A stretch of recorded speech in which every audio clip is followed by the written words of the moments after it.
thing I make catch no. When you MPP yourself, you'll be a politics. You are here. Also, no, the so can say in the yes, you see, I'm going to move it there. Then you have to know in a finance. And on that, and then you say, and you say, you say, almost ask you, almost that we go. Now, what do I in the young MPs, I have to be a pneumonia program. Mama Ubia, Bruno, one cassette, the MP, the Panayan. But only another support to say, if yes or no, you do want to, you have to have my own, you have a part, you have a crew for home. And at the end of the day, the primary to be moved. So you're in the year of the 1 year of the if you have some man, don't want to be here, they will say, that a group for no piano, and almost kind to give them confidence, and what you're going about thing. No one who say, Abo bone a woman and I said, yeah, a how mono, young can of near the cassette mine, and wash it. The can of one time almost you want that here, sir. You do 2 1 more. And not a quiet, yeah, President to President. Umbra, Nayangata. Unfortunately, so after all, there are some people in MPP who wants to break the 8. But Tiano say, nti saa ye wo nipakuo bi wo MPP mu a ana say mini MPs ni bia omu de omu pese omu break 8 no because 137 MPs na aka no mu nka 8 no ho no. I am not sure they know what time it is. They should have known what time it is. They should have known say na omane sinitiase omane sinitiase say you're breaking the 8 would have merely been ano kasa intermediate me mumu de say breaking the 8 into me possible me de hu be 50% ebema MPs no mu di say adwuma de omu no mahu say omu manfo bre they are representing their people very well omu no mu nye rubber stamp omu na omu ti democracy na say they are communicating the views of their people. Ninkofo no omanfo no hu say your MP we wagina ya na mu akaye ha wa kire ya they will vote for them 1,000 times. Omutu abama omo no so no na MPP ni so enya ho mfaso en na bema breaking the 8 na possible.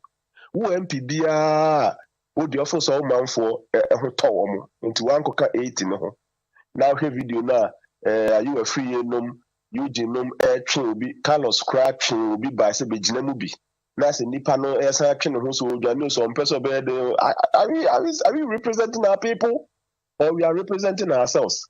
Me boy MPs na baso me de man no sin me boy MPs na baso papa me say that thing be breaking the 8 near possible emu oham nchemu aduonum 50% of the success will be credited to them. Now the people they are representing will forever be grateful to the move they have done. This is representation. This is what democratic representation is about. Dr. Smart Sapon, Mr. Medasi.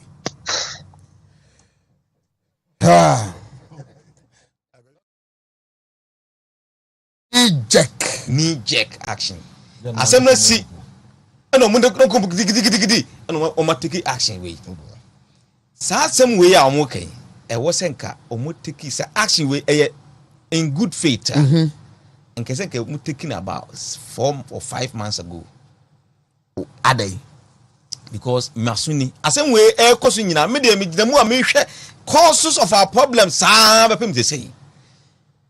Papa no drew baby ma obeye am say April May hona or meet the press na o kan sem bia na o church nema e koso, but at a point he made a statement. I don't know. He said, "We are at our wit's end." Yes, you can say be at his wit's end. As I'm saying, he said, "Minim de maybe." Okay, just about 5 months ago, say October. I think I can April May April. Na what say no. Ma ho ade asa. Minim dia me dia adwuma no. He said my pem. MP foi omo anka hwe omo anya hwe omo tra ho saa so omo ya bibia nka saa action we no na ka saa bre na action we sambre na se komo ye sambre eniema degenerate man krofo buafu a omo aka se de kra de MPP for kra se de me hu se mo nya ade no yaban afeli omo but you could have stopped it earlier What does say? And this 50% now omo ka say so omo timi we nsi honom no and omo ka say is it the adding I hear intimi ni mochi biem and intino and omo ba say but the harm, the damage 50% has been caused. And intino sa omo action no there me gidi say not in good faith. Need jack action which will cause which has already damaged no mama 50% that cost 50% that cost enti omo ntwen ma 50% me ka ho enti we are dealing with it and make us enti omo take blame no be enti omo ntimi fam blame enti next time omo constituency na say omo constituency ne kira omo say mo so performance wo fam enti mu efiri nura nyina say wa onim say bi ho a me no omo nya adwen no omo nya adwen MP for no kra me no omo nya adwen si ekolusu opo against the minimum makano see lose 2024 omo action ka ho bi doctors must support say you break 8 now 50% of the contributing factors am I breaking 8 no oba credited to the actions of the members of parliament omo yes ade no Dr. Voko, I support doctors must support 100% on that. Maybe 75%. You go 75. Yes. Right. Dr. Samson Anomase say you lose 2024. You will blame the MPs. Yes. Tell me why. Intia me blame woman say omo action we na knee jerk action. Knee jerk action. Assembly see no mo no digidi no o take action we sa some way a omo kan e wo senka omo take say action we in good faith and kese ke omo taking about 4 or 5 months ago adai because masuni asem we e koso nyina me de me mu a me hwe causes of our problems sa be pem dey say papa ne dru ba bi ma obeye am say April May ho na or meet the press now can sembia no church nema ekoso but at a point he made a statement I don't know say menkwa nam tie there he said we are at our wit's end yes you can say be at his wit's end as I'm saying he said minim de maybe okay just about 5 months ago say October I think o can April May ho na wa kire say no ma ho ode asa me nim dia me de adwuma no say dia mapem MP foi o mo anka hwe o mo anya hwe o mo tra ho saa so mo ya bibia nka saa action we no na ka saa bre na action we samre na se komo ye samre eniema de generate man krofo buafu a o mo aka say dia kra de MPP for kra say de me hu se mo nya ade no o mo conclude o mo adwuna wie no mo ye we a reverse sa statement na I reverse sa ade na adi nkrofo trimu dem samre na te say nkrofo ne trimu dem no 50% akwesi say MPP aban afeli omo but you could have stopped it earlier. What does say? And this 50% now omo ka say so omo timi win 20 break 8 na maybe they mean say the opposite ebe work against us because of their delay it's a who say o tatra ho saa afede yakwa constituency ho nom no and omo ka say is it the adding I hear intimi ni mochi biem enti no and omo ba say but the harm, the damage 50% has been caused and it sa omo action no there me gidi say not in good faith need jack action which will cause which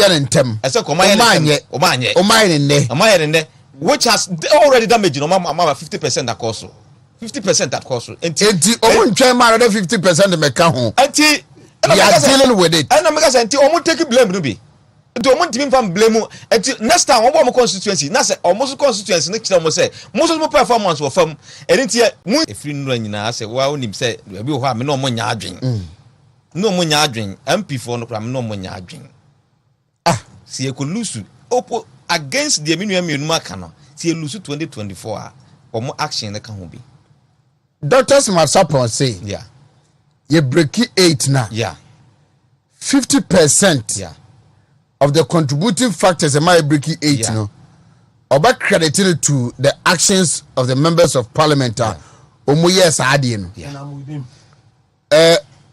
Dr. Foko, I support. you support Dr. Smart support 100% on that. Maybe crime 75%. You go 75. Yes. Right. Dr. Samson Anomase say you lose 2024. Yeah. You will blame the MPs. Yes. Tell me why. Intia. Me blame woman say omo action we no your knee jerk action. Knee jerk Action. Assembly see no mo no digidi no o ma take action we. Sa some way a omo kan e wo senka omo take sa action we in good faith. And kese ke omo taking about 4 or 5 months ago. Adey. Because masuni asem we e koso nyina me de me mu a me hwe causes of our problems sa be pem say papa ne dru ba bi ma obeye am say April May ho na or meet the press na o kan sem bia na o church ne ma e koso but at a point he made a statement me de I don't know say me kwa na mte ye there he said we are at our wit's end. Yes sir. You can say be at his wit's end as I'm saying. They say minim de maybe. Okay, just about 5 months ago. Say October. I think o can April May ho. Na watch say no, ma ho ade asa. Minim dia me de adwuma no. Say dia mapem. MP foi o ma nka hwe. O ma anya hwe. Omo tra ho saa so omo ye bibia nka saa action we no na kasa bre na action we samre na se komo ye samre eniema di generate man krofo buafu a omo aka say de kra de MPP for kra say de me hu se mo nya ade no omo conclude omo adwuna wie no mo ye we a reverse sa statement na a reverse sa ade na adi nkrofo trimu dem samre na se nkrofo ni trimu dem no 50% akwesi say MPP aban afeli omo. But you could have stopped it earlier. What does say? And this 50% now. Moka say so. Wontumi win it 20 to break 8 now. Maybe they may say the opposite. No, about working against us because of their delay. It's a who say o matata ho sa afedi ya kwa constituency ho ya kwa constituency ho nom no ene o moka say say the ayden ahwe ntimi nimochi biem enti no ene o mabasa ene but the harm, the damage 50% has been caused anything no sa o action no there me gidi say not in good faith need jack action which will cause some yentem which has already damaged no 50% that cost 50% that cost enti o ntwen ma 50% me ka ho enti we are dealing with it and make us enti o take blame no be enti o ntimi fam blame enti next time o constituency na say o constituency ne kira mo say mo performance wo fam enti mu efiri nura nyina say wa onim say bi ho a me no mo nya adwen no mo nya adwen MP for no aso ewa ha Foko ewa hanom na ene de show muntam no wafa miame wafa kwa mi apia aha na Foko mo be ko tenaka obi abedi di consult no ho na ja ani treni di maye treni di maye me treni di oh okay and the registration forms munye be ready na me be man of Philiba ni avete no aha omiti all requirements na yakuo tena beka obi abedi di consult onya gine tumi di anachess wa qualify no okay aso oyeba machi yenua Monday to Friday kakanga ya baby ye kwa no na 28 na oyeba enye twa na akeko date no enye Friday bia na abakeke Debbie we Friday sonko we 28 Friday say any day Friday and say good Friday okay we SCA pepe Bibi I uncle Emra Monday, no just say. Oh, Bibi serious. That be too. Okay. There's a crowd here. Any weekend, any weekdays, Bibi be restriction. Weekends a crowd, yeah. Digitization adoroma. The digital. Oh yeah. What down for so crowd? I beg you, Mumu account. What down for so crowd to me train. And this Sabre also there. Oh, Sabre, your fellow. That's also friend, no excuse. Wouldn't even Cassam call.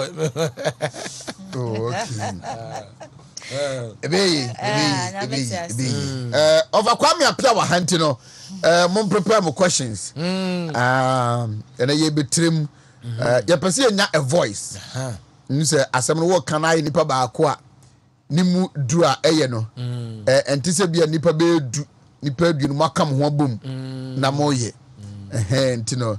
Yesha se bobo nkumu ya mpenifo afrefra se yenye biribi yenyina yenkan humom na yesi yemunya du na yetu anamo na yesi tumi abede abeta echi entine ofa kwame apia ene yi ebedi anamo a obetuno foforo kra maka che se we ye free nyesi kasem bia nim na na say ni memo adi pa na ma wade free a free so aba na do breso pa o ni pa no dro ho aba ma we so be free na do breso dey free ngwa.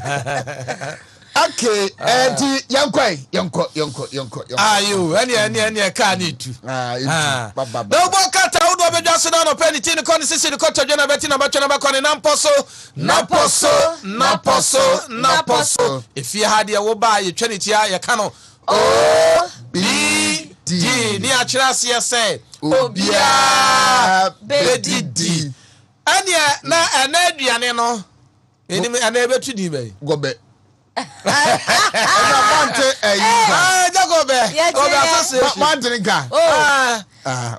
Gobe no di. Also gobe by you and the bunch mo. Gobe no so ahodi wo mpa. Say Gobe Eaters Association. Headquarters no ADB. Kubusu stadium o. Ano ya parking cars pa na Gobe no. Untimi fa 10 cedis. Say ba kubusu labor ho.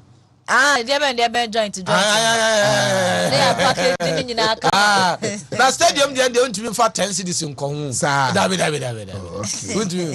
want the special gobe no change your love.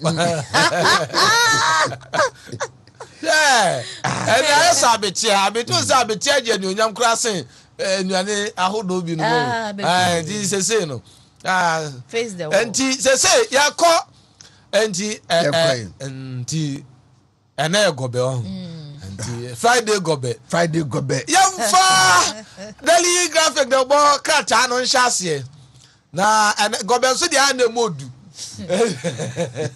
udi ana diswa dada no we beba oso na dia we dia lumba si udi na anya odi a we dia udi na wa me a so udi na wa me a and yam ko daily graphic no di bia ba Wabaya mani obebo man Ghana this year no. And the way ni mu hey.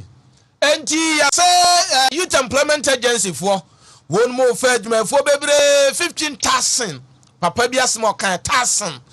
Tete affordable was me about 1,000. 10,000 me so 5,000 and we no 15,000. And ya fa enti adwuma for mo pay juma yes say youth employment agency aba.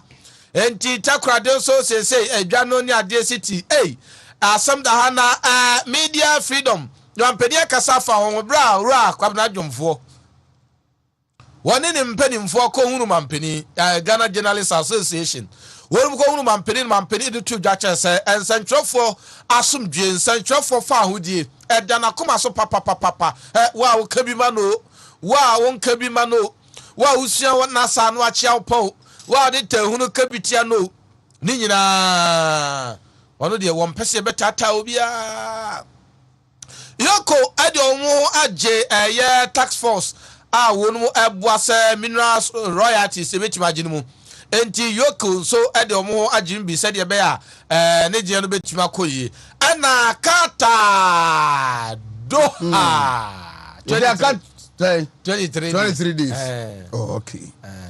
they can con the overcubio so whom could be also 23 days bad. No, but I can't tell one sign. No, no, was a way you now 23,000. Sa NC see a woman now, Debbie. Says, I wouldn't so could be another won't go. Hey, I also said they won't go. 23 days. Oh, dear, how cried your man quite head and hard say. Germany no ne. I never say German na nye ya na dia fa US. I don't have German in Yana. Liban was running about US is so nye ya na dia fa Canada. Canada nye ya UK there. And the hot there said you see come back UK there. And the old crowd there come on we could have bag. Also, you toss. And you're not just a Ghanaian Times double cratanoa and ya day at was way. Na Bank of Ghana ena no pay kratano ebo munche muse Forex Bureau na so yemi enu empenifo dinkredo gingre etumi agumu ni nyina ne enhyehyeye wo senka omofa so na omode sisa sika ewo man mo sa enhyehyeye no wo mo ani so sa eno na aka obi ama empenifo atutumu no katafa etoso dunsia na ebo ho amane na mra hwebedwafi achi amehene onimonyafo Alban Babene so na no pay wo kasa sie ne wo Supreme Court aye ruling bia ne bonjo so cry san empenifo emusabusa house no de enke wasa wono mo ye enya na montuo na ruling no etumi aba eno so kratafa etoso enso na kratafa etoso dunsi akro no a na ye mampani na adodan kwakufu ado nyame adoma kwasi ade de yenimu ya kan ne ken obegina simpie ni apaso no ne Ghanafo akasa ni nyina fa economy no baabi a emprempren akwakoduro eno so ede no ene wa ha sey ena afi GPRT umpenifo so ena ebo amane we kraye transport minister onimonyafo kwakwasi ama ena ekase na sede okasa sie nie ka hyenti ade no a mekra de na menim say 20% to say 19 89 na eyedan na koye 1 cedi ni 2 cedis na sefuyi ehun nsem no anope kratafa etoso edunson so aboho amane na kratafa etoso miensa na medi wie ewo Ghanaian Times do bokrata anemu yeso lawyer bi ene proprietress bi na sabrei wo mu ho akodi nsenseme court ajeli won emfiensia adan a omako adopte abofra bi ehun sensem nyina no pay Ghanaian Times do bokrata no na obeji bie na wahwe bi edi afri Ania na yanko delegate do bokrata mu na delegate so di bia ba na no pay wo hwe krata na nima ne nsem a waba wade aba no edi kan edi tie pa andi si amayokamu na akom na hwebye fia na no ma hwebye fo no dom kuma no ba anokoyi dika na okoka se hwe udu ma hwebye fia MP fo no wo mu nyina tase edi nkati achi dodo no abeto ama no na se anya MP fo na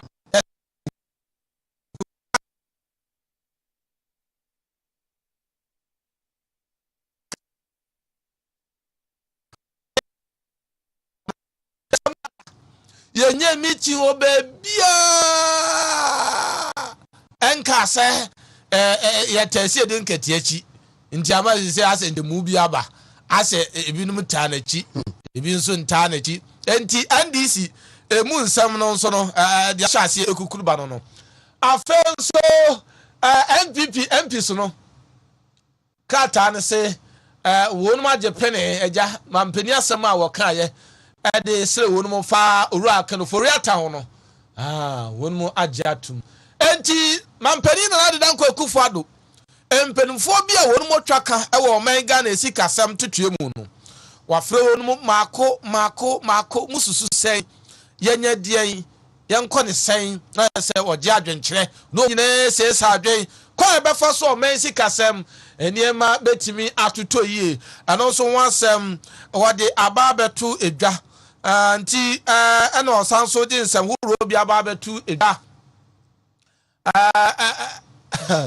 Ghana man city kwa ba fa so agidie no ebegina no asem no aba na ye speaker da say na no kreni speaker say na so ahio na konya ne hihim na so him say afọ no north MP na ko gina court ama Asante Achim north for mienu north nso ai ne lawyer na anheyi a na konya no SMP Mame fa daily statement de obokrata ne so entwa so ene anopaye na ensem krono a ena krata wen so ede aba edom kese e wo man mra hwebedwafie sisi ade o mapani nsem a wode to dwa for my photo samfo onmonyafo kenofo wiata ho no wo mate ase eno no de no ebia ha sei na empanifo susu aka esisu pipo takia ne ken nyame adom afempem yenu ene edronum yensa na chese 2023 de yensu wansu no a enei yesese no ebedu 2023 oh na eni atenwan eno so de na wa ha sei ena afe o mampani abedi eche Dr. Mahmoud Baumia Mr. Digital Man so akasa was sa digitalization no a wode ba ye no aboa papa sisi ana na ye ka ho asem se sisi akora de wontumi emfa anya excuse se men call bank oda dem akrodon wa obetumi atwe na aba beguso was sa anyoma no a wode ba ye no aboa pa ama Africa de Ghana ye gina brane e was sa anyoma ne ho and yamfa the finder the worker tantwas metifo the finder the bia banana pay wo hwe finder the worker telling ma rack no for your time say na wotwe ne bosumi ni hadidi na say o je ne samba mo doubt me da ne ya say dimbo antimi wa etete wontuma na ebinum taka na se ni mo antimi wa no dimbo antimi wa anti papa na sumu dwa no amanfo kire se won twen ma mampani bra wasra ma no nso anhwa obeko anhwa okay ya hwe de besi na ya say United Nations say wonu mo boa $500 million bi wo mu de ba benu o man Ghana sika semu ama etimi aboa say free 2023 to kosi 2025 na je say kadfo to so enum ana nsemi ewo ana papa yi Petruso siu wasi nyuma ba Ghana Petru nyuma mu na Bank of Ghana and ya say Forest Bureau come nyuma hudo mienu kurukuro say the libera bondi this all kofa kwa body bi aso a kada fa to so nine eja ya di wonu mudi aba wonu mudi na obo ho na sa enti ne wa samanyenti the finder the work chance mo de ba no Mayanko the new crusading guide there edrufiada the new weekend crusading guide no asesa ne den ai na yes Ukraine for empenifo pa we high level ena womoba Ghana abe miti ya mame nom ne papa no momodom mo ewa akachi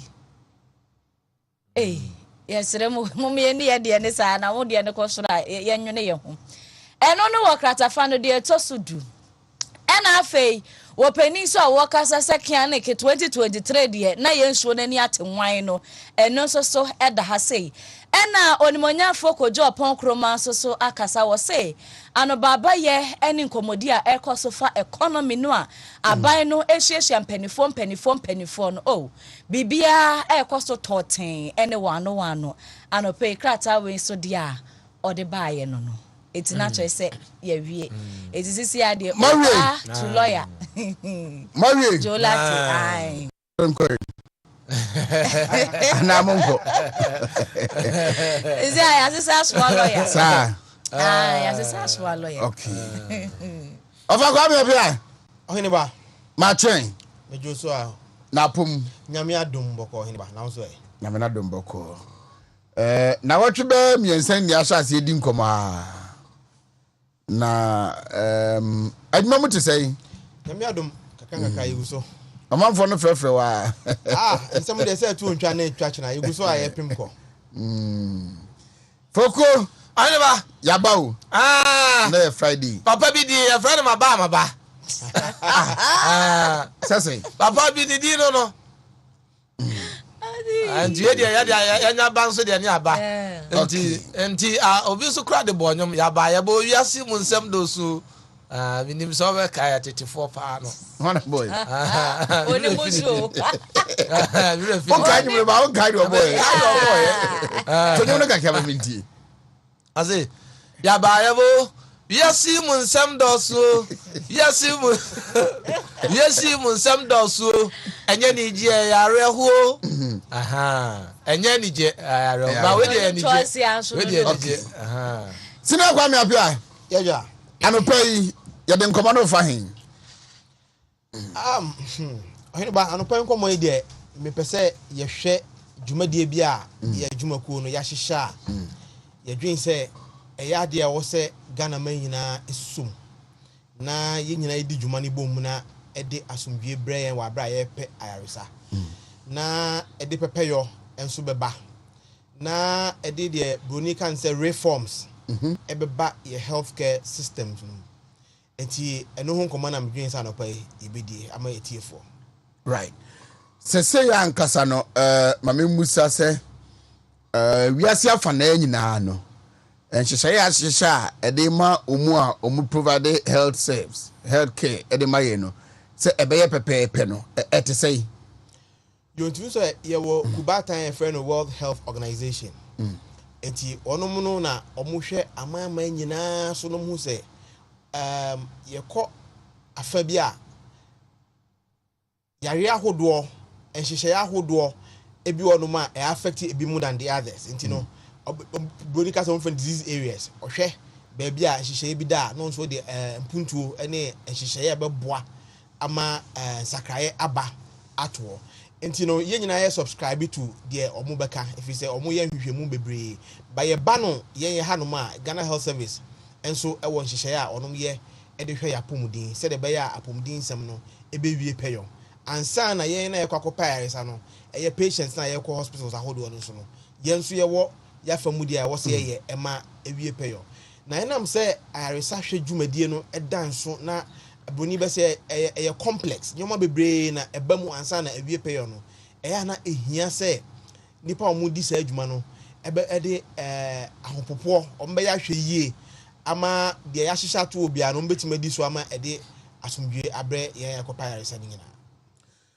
enti uhwe Ghana Health Service Ghana Medical Association hwa mbehwe so manfo be ye omodwuma ne kwan so no o assess na ete sei ohne ba enso ani kese free say ensema ekoso asupiti bebre a megidi se onoma omo hwen ne omo mutie efam ewo asupiti no medwin se nka onoma omo wo tumi so mbe yen hyehyɛ papa ama ehu se service quality na akoso no se nka se bi omo di omo dwuma ne kwan so pa enka medwin se saa nyoma no ano abrase kakra na eguso koso ya esa kɔ nanim kase yi de na kyerɛ sɛ bebi tosini ɛwɔ baabi enti nka sɛ bi omodwumadie no ɛyɛ ade a ewie pɛyɔ okay for go question bi ne maybe sabi bi oyin ba uni bia ni obi ayeba yenim sɛ public hospitals yeah ayasa bia ya aban dia no na mpempenso kokoduru polyclinica na je se konanim pa enti said ye polyclinica your doctor for do be se no na time ben na doctor for nyina betime free hospital ho a obi nka ho de enti ma mi bisa sa ne se obi eba yare den ma o ma no so memma the question about but okra no what kind ma de ma memma senior kwame apia nchechi mu ensunsun eda chief compound clinic polyclinic hospital teaching hospital ensunsun adam no de na senior fayefa enum krampa na so oyare a wo hunu ba bia e wo se odo oyare ne dey e kwana se ba bia wo kwa ho de o mbetime anya solution dey dey amawo yo ohene banti question na obusa ye kase ehwemu a the differentiation ne ba number 1 the size number 2 ne kase Number 2 ɛyɛ nyoma omutumi ɛyɛ ebi ti sɛ chip compound yɛn nyinaa anim sɛ it was a concept a bar up to provide immediate health care to people within certain communities. And you know, ebi asebi obekwa akura bi ase nka ntete no nka oyare agye sɛ wotwa kwansini bebree ansa na waba benya ayaresa ɛwɔ baabi asebi ɛhɔ ɛso ɛna ɔmo dwene hunhunu sɛ adani ɛmfa ayaresa no ɛmbɛn nipa no sɛ de bɛya anye biara no sɛ bibi si a yɛbɛnya obi a ɔbɛso ano ansa na wabɔ akyiri sɛ yɛmfa nkɔ baabi kɛseɛ anaasɛ yɛmfa nkɔ baabi a nimdeɛ ankasa kɛseɛ ɛwɔ a ɔmbɛtumi ahwɛ ɛti ɔhwɛ chip compounds na most of the times no nyoma ehia specialist attention ɔmuntimi nyɛ surgical procedures bi ɔmuntimi nyɛ minor things are at least ɔbɛ making sure so provide first aid ama nipa korɔ no na afei yɛahwɛ ɛho nhyehyɛeɛ a ɛbɛtumi ama ɔkwakonya baabi a ɔmo mfidi sɛm ne nimdeɛ no kɔ soro no yɛde na akɔ hɔ no yɛba clinic yɛ baabi a yɛkɔ a yɛnkɔnkɔ da hɔ no na ukɔ akɔpa yaresa na wasan ba fie ne kase endru hospital ɛna mprempi ne nso no ɛya na nipa na ɛwɔ hɔ no ɔmbɛdi ɔmudwuma wie na ɔmukɔ enti no ɔde toto hospital ho a in terms of size hospital ɛyɛ kakraka hospital nsi baabi a wobɛkɔ a yɛhwɛ wo yɛyɛ na etimi yɛ den yɛgyew sɛ de wato enti so wohwɛ hospital mu kora wo de ɛmfa ne sɛ yɛmfa obi te sɛ kɔmfa no kye ɔn sɛ wobɛkɔ yɛ se ɛnɛ yɛ ebi a hypertensive clinic omo hypertension kwan na clinic amomo eti ase ko room so say anase ko room say de chenya ne say sa ankofo ko no omo ba ba gya yaresa no masa akofie na emom o de hwe hospital na nkasa in general de a ɛhɔ yɛ ba bia ɛyɛ kɛse a ɛwɔ mfidie wɔ nipa hodo mo nimdie ahodo a omo betimi ahwɛ na omo agye wo de wato hɔ na omo ahwɛ wo ato aso eti difference ne yɛ size ɛna sɛ o ba ba da hɔ anase yɛ betimi agye wo na o ba na wasan akɔ polyclinic obi ti sɛ okɔ hospital kakaka mu a anase ebia district bi ma yesi polyclinic or poly kyerese bebre no clinics bebre na ekoso ewo ho enti ko konfa no che a case bi wonu ma akwa yesi polyclinic enti ho no outpatient department ho na ewo a be hwew na ya mo wondura ehia na wasan ko enti ho no nipa hudo bebre medicine for ho internal medicine for ho way for obia bi wo ho no ma omutimi ma ayaresa ho dwumadie ne hyehyɛ ahodo and na wo ka teaching hospital obi tse konfanoche teaching hospital referral center teaching hospital che say baabi a ye fa so de kire wonuma wo musua apomudin dwumadi te se bia doctorfo o makoke university o ma start adisua o mukokoduru empempenso bia yesi mo nko baabi a mo betimi anya practical experience enti ho ye kira de enu nti na obi tse konfanoche no affiliated to KNUST enti no sunsun ye dantemu no eno no hene ba. Oh, okay. Enti se bia meti krokitu abim na yare bia kyere me. Yare nenya yare bia chips company na se bia health center bi ebetumi aso ano na se omwo the capacity se ombetumi amame ayarehwe na makọ then omusu hu me no azima na they are eyo matete then they try their hands on it enomu no na makọ akopra anase bia odehye na akọ free mu a obefa no se eyemwa na nkomo buawo ntino enya hwe anase so mugye tu omu so mu baye no no mantuma anya na akọfa asema ba no you can take them on anybody you mean say unim de no uni hu aka de uni hu ahoden uni hu fidie a de bebo a enye wadwuma no enu ntina yaka ne say sa ba bia okay de ombetimi aye kese ne say ebia owo bibi kakra bi a protocol friends first aid o de beso ano eti de bia asasem ne ba enche na ye hwehwemu ansa no ye hwehwemu ko hunu say nipa kro no to what extent and okoya anti okupraye. Is it a case to say and can hear so didn't sabe count cry and if you say sometimes no you must say there's a resuscitate patient no na what refer because it be a woo or when him dear or bibi kakra or ya a save you and I say even obetima putting in a measure during transit from time now who free na so ye ho akoba bi kese mu no ebetima sustain you ni nyina the level of professionalism the pakona or ye adwuma no owo enya humobro asem na ye ka yeka ahumobro de ohene ba se nyina nam na obi atofo mu a ye bedwen se ye betuma hu ni mobo but ni sa nim de no enti ye ko ho a ye ntimi nya ho hwe enu nti na mpran pi no se hospital na na se chip compound ko ya de example obi ba na wo nipa na ogina no wo asese na ohunu se eni wunim de mu woni ho ahoden na se be wo hu nim de kwa na woni ho akade a wo de be so nipa na no a de also ye kane ni se wo be refer nipa ko no na wa pay means a e betimi da transport nipa no from baby awo no to the other place. In fact se nipa na ntimi an fa ahopopo and refer wo na wo je wo to ho no unnecessarily na problem ba you can hold the person responsible. If you say your protocols are did juma and protocols ni bi ni say the patient ni ba na untimi resuscitate no untimi manifest aid bi abebo na immediately on my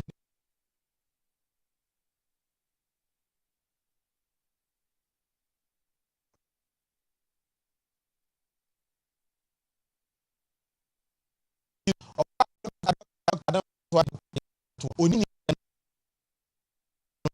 àwọn mi ń sọ ní ọ̀nà náà wà lọ́wọ́ ogbó náà wọ́n ti dẹ̀ so a náà bá ọ̀nà ọ̀kọ́ fún mi ẹ̀kọ́ bá sẹ́ni à wọ́n pa ẹ̀ wọ́n náà wọ́n náà kọ́ ẹ̀ àtẹ̀dẹ̀ ni. ne pẹ̀sẹ̀ yẹn kọ́ ambulance ṣe da hospital ebi a yẹrẹ fẹ́ no nana ba asopiti kẹsíẹ mu kọnfanọkye anaasẹ baabi a.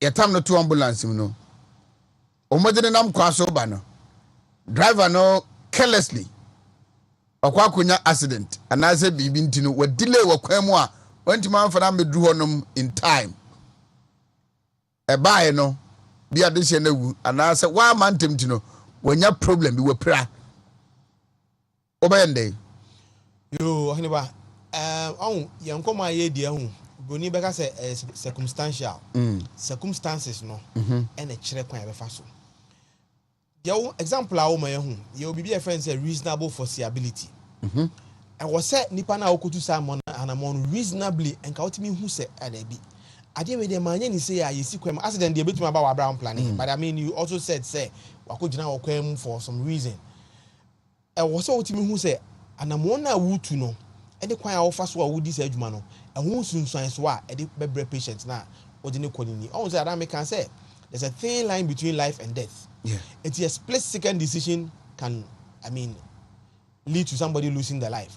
It wona who yes adwuma no and na hunu say there be adwuma me we say no ho enhye say nie manfa ayam hihye anante na me obi ahwere ne nkwa accident there sebi e bi kura na nya sebi se ka no ku America obi da boom etimi si de bia it is circumstances ne ba enhwemu na be ma ya hunu say ambulance service no omudi omuduma woni kwan so ana on say Ghana ha no adwuma ye bia won hyehyeye wo hwe Ghana ambulance service a creature of statute e kire say ye de akọ parliament ene akọ hyehyẹ mra ene de sa service na ba ye wo act a omudi di dwuma ukomra nu ma ba ko hwe omu hyehyẹ ansa na wo wie no omu administrative policies a omu wo no ye be hwe say breach bi e wo mu a etia na ensem na ebeba no ene be ma ye hunu se bibia atosini a na atosini so a nipa no na waya hwe han amana ko basa na more example of situations a amanfo akọ hospitalize and refer mu ambulance oba say to petrol ansa na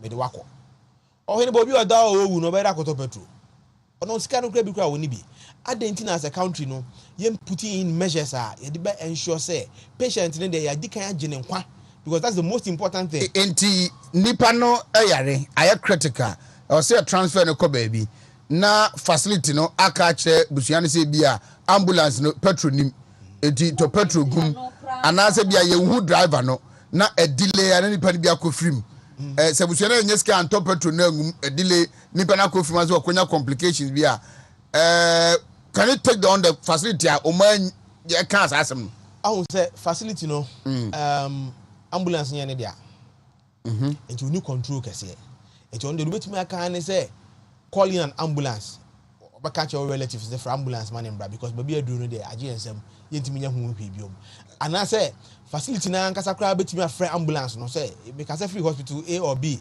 your emergency at hand mo bra ntentem me fa ni pa ne fa ne nko ono we say adwuma ni wi a at that level no wi how ambulance no be ko no doctor ni no to no nim ho asem bia because enya hospital na nkasa ambulance a maybe a omu de omu nkasa fuel a omu wi a ombe charge wo aka obi ho a or for national ambulance na a pool and our call it into and say omra mefano. At that point, only so much control over what happens with the ambulance. But the point is this: ambulance na babe do or say waba only fuel to fuel mano patient so only sika. I think say some of these things and there are issues that we need to test the law to see how it works. One say Nancy be aso be kaya Cape Coast Assembly says here. Yeti answer say parliamentary select committee o mu call what hum biom ankosi hui o man ho ehwe ho. Enti nipa na o kɔ na asɛm ato no omu na o se omu nya kokoduo no mba abonten bɛka circumstances na bɛkyerɛ sɛ mmara mu no nipa no ɛwɔ akwanya bia obetumi agye mpata. What about if the facility is a private owned? And on one ambulance, and medical practitioner Johnson only say also a transfer no baby. You ambulance driver na you know. And I say be a okodigobe. Obi to no digobe to okodigobe. And I say Oman kasa kra mbetuka hu say ambulance no kwa na e fort battery ewu and or start here so near there na a delay. If it is a private owned facility. Either way, say private, say public. That's what I care about reasonable foreseeability. Circumstances in the bachelor say, and to what the ambulance near the nature of the service the ambulance runs, it is important say obe making sure say the bia car is in a good shape. Say the buyer a frewa obit me aba. It is also very key. Say the driver should always be present and available when needed. Eti wakwa koja ambulance nesio. Oti baby ye frewa omfa. Oye wa de bi kra enko. Over banana nipa no say be conditional worse na they can still take you on. Circumstances na make no eno na ebekere. Ye hwehwe ma say asem they can it but there are a lot of stages that will lead to that particular event. And the investigations say you so okay. It's the fault of the driver. Driver and when an employee some management, there's a head who is controlling that unit. It is the head's duty to ensure say driver or responsible enough to be on standby at all times because an emergency service. So you can't leave the vehicle and say you go kroma ba. What I say? Meaning story be me who about a situation where ambulance driver be or hospital be.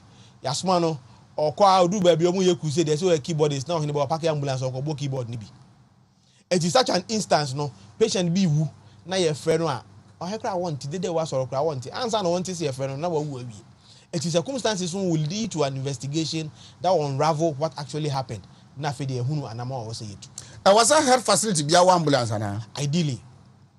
He said they only be cry, a health center, whatever, only be cry. So be cry na at least they should know of the nearest one as an emergency bar. You bet me afre. And I be muso e be more omuno ye ejuma. But I think that on the ambulance there, it should have been one of the basic things obiawo e the facility. And as simple aban hihye mu no, aban ejuma bia be obi. But I won say e bampo na omanya bia wi anu ka no omun san hwe ne ye. Na ni nyina san break it down. It's time manipa no wa hu ye mu a ohia ambulance no na patient ne da ho. Nyame amboa wa ansa na foforo be ba be fa no na wa hwere wo nkwa. Fokoro. Enti na hospital. Said your doctor is ya kire mu. Na ne mpempen so no. Lawyer is ya kire mu. Lawyer. Me wa And I fire. Yo, me wa fa kwa mi apia. Enti ofa kwa apia kire mu. Ana ofa sa music kwa apia na. I'm not fast no. Na ne mpempen so no akodu polyclinic. Ebrebe na wo se doctor wo ho. Ebreben na okwa unhu doctor. Na de ma meka we no. Obi ba yare ahomache nonum. Ana wo ma ne ba so dese nanka ayasa bia private hospital bi ben no. Nanso e sign niam bi nti osusu se okọ public one na ye. Emu twi kakra so dese kokoduru ho wie ya. Ahomache nonum yase doctor bi ani ho. Enti ne bada ne nsa so sa doctor bi ani ho ena osade ne ba epie free hospital like polyclinic enti wodi ne free wo kono na se bibi kosia enim se enti memusa senior say at any point in time you call on a hospital facility no I was a doctor ni wo ho ana. So far as it is running a 24-hour service there should be a doctor present. Because at most of the times, no hospital can say na your doctor's rooms or Sanajo case be anywhere doctor no kokko rest say case ba dey akọ friend doctor problem about patient be walking in no ba be assess no I know of situations where doctor be one man sebe onya ba adwuma na o sign in so aba okoda unya ne kra wo ma wonfi. Okay, so last time we say unya ko na facility ne jew say ebia wakoyi card what years car then there is a contract between wo patient no and the facility no so man you what dey asem bia ni ho but in this case you hear there wako at night dawn to say there fokuo kan na nurses ene wo honom o majo where you card o mo say your friend doctor amanaba your friend doctor o ma na BBSC enye nurses no ena abehwew o mo de o ma de ne say o majo wato ho o mo twen say medical doctor na kana say doctor ne beba no abehwew doctor ne de meba ene echina saa bia na BBSC a a nurse na oje woto because onim say doctor ni ho no ana say facility no o ma ensure say doctor be ho at that time no yo hear ba on say last time you didn't come on you can say you can medical malpractice nyoma mienu pote na ede ba ba ko ye the negligence of the health practitioner say doctor na nurse and say whoever is providing health care and the other one the friend say systemic failure and come on this is here concerning the unavailability of a doctor no it's something that has to do with systemic failure. There has been a lack of enforcement nipa na also be adwuma no wan be adwuma why na hwe nipa na so say also making sure say doctor is present at all times. What is the mandate of Sa hospital call more running 24-hour clinic and I say more provides 24-hour service I also be word mum I didn't know nipa ko ni ho I didn't know patient ne buy na wanya obi ama na hwe no. Once you open your doors say who provide healthcare service ama nipa, it is important that at every point in time there should be somebody enye nurse ni adwuma nko and a doctor ni nso adwuma nko se nurse ni wo ho no ma oni saa nimde na obetim de hunu bibi poten a eye wakoka se yemma wodo fi se nurse no oye adwuma o doctor na se doctor ni hwe wu nyina awie na oye otie wu nkrobo nyina awie a ansa no ma nurse ni instruction say ye ABCDE se nurse ni free na kwan mu na okoye adwuma enye na adwuma na ye doctor na adwuma na owuo bia na opra bi koba ono so no be che no it is a obi akọ hospital na wakọtena onom we kwada so okọ sansane so okọ bibi betimi asi ekosi a make say oni krata bi a che so oba ho ebi kwa na nipa na akọto no ye ka che o se kire se me ba me hu ya because that time na oba ne yare oda wo so oni abre no uni hwe a wo hwe wa me yara ho popo nti you might not even know whom you saw. How do we establish that relationship say me ba hanum sa time we krata me de ma me amuji me tena ho doctor bi amba ebi obesi pro say doctor ni wono dane ne ho koye.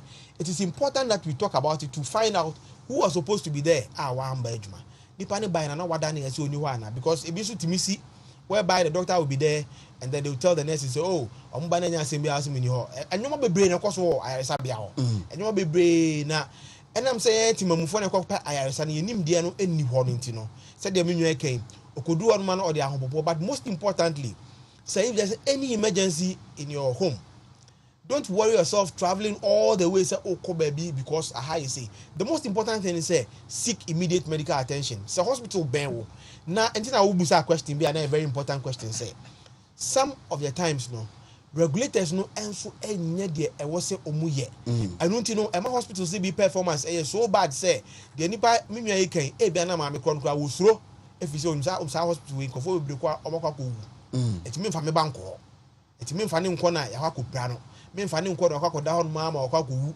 eti sa de tie dia ene ma me mfa ne nko ba bi e kwan wa anye bia meduru ho a me guarantee say benya doctor ma adwene mu no wo nimdi a obetimi ahwe me mana ma wonya enkwa obeduru ya wo sa doctor nso unsa ni ho eti se bibisi wo kwan mu na nipa ne betimi establish say eyampa ebo no onum no me de me baba ha me bae nipa sumasi na me ne be kasa ye me tra ha no ma say me twen ye twen doctor wa ma me ba na free.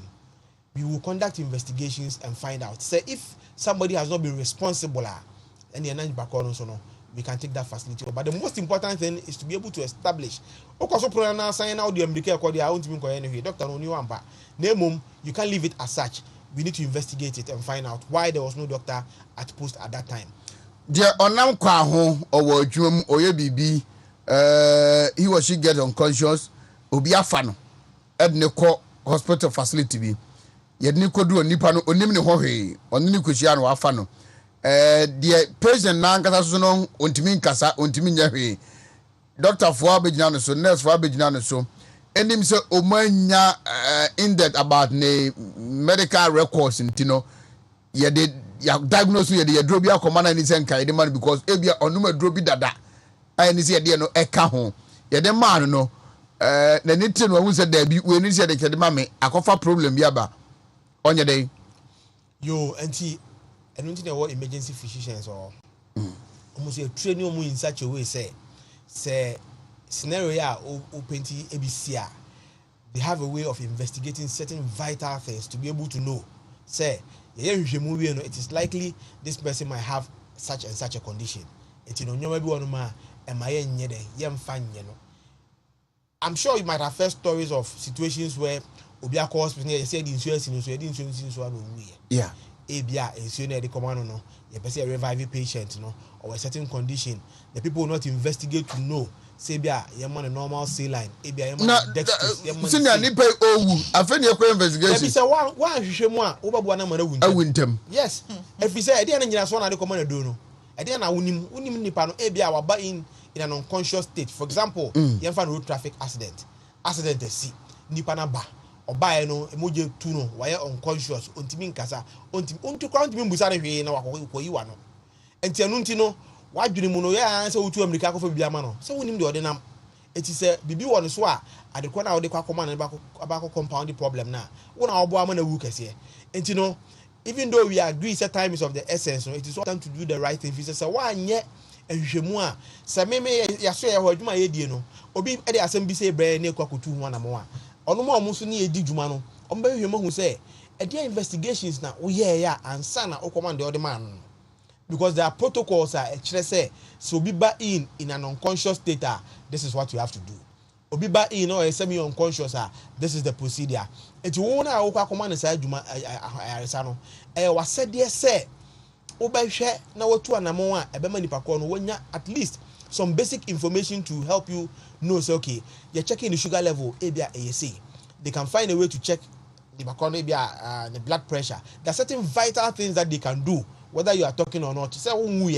once you are not dead and there's a heartbeat, you know a heartbeat now body near my or anybody nyoma ya bit ma check bi bit ma check moja na o se etwe ho a etwe ebe yi se bibi na o se ehwa ebe yi etu o man nim test ahodo a emergency bar e also mo conduct ansana ye dey issue akosi patient so ansana ya command aduro bi in a worst case scenario no they might want to try as much as they can to resuscitate the patient ansana ebusa wo nsem bi a ebema treatment no atwa so it is a one ntimi anhwe sa anwoma ni nyina na ukọ ekoma nipa ko no bibi na se bi okofiri mu a that's the problem but here is the case nipa no awu awie enti abusuafo na mote achi na mo kasa no mo nyina so ene sei efisa mo no na mo ni bobi na nam wo hokra de course no onti ase enti o about the only confirmation that the family can do is to do an autopsy to know what actually happened and until I say ka abo obi no wu kra e no hospitalization konko autopsy ye de obi to America kojina hospital na owu within the first 24 hours by law I was say running autopsy one friend say a coroner's case it's yeba ma krata na dia court na kwa kwaje ya ma coroner's form and I say inquest na kwa dia koma pathologist na wa yes anwuma no ni nyina ne say ye pese ehwe nhwemu say ade ne potin ne kun wa na say bibi foforo ana say mpona obewu dada na ka ne beba okwa behia okwam patwata say it sometimes no ombetima ye pathology na autopsy na mo mahu say ka na ebo no ebo ampa batenye ne kun. Okay.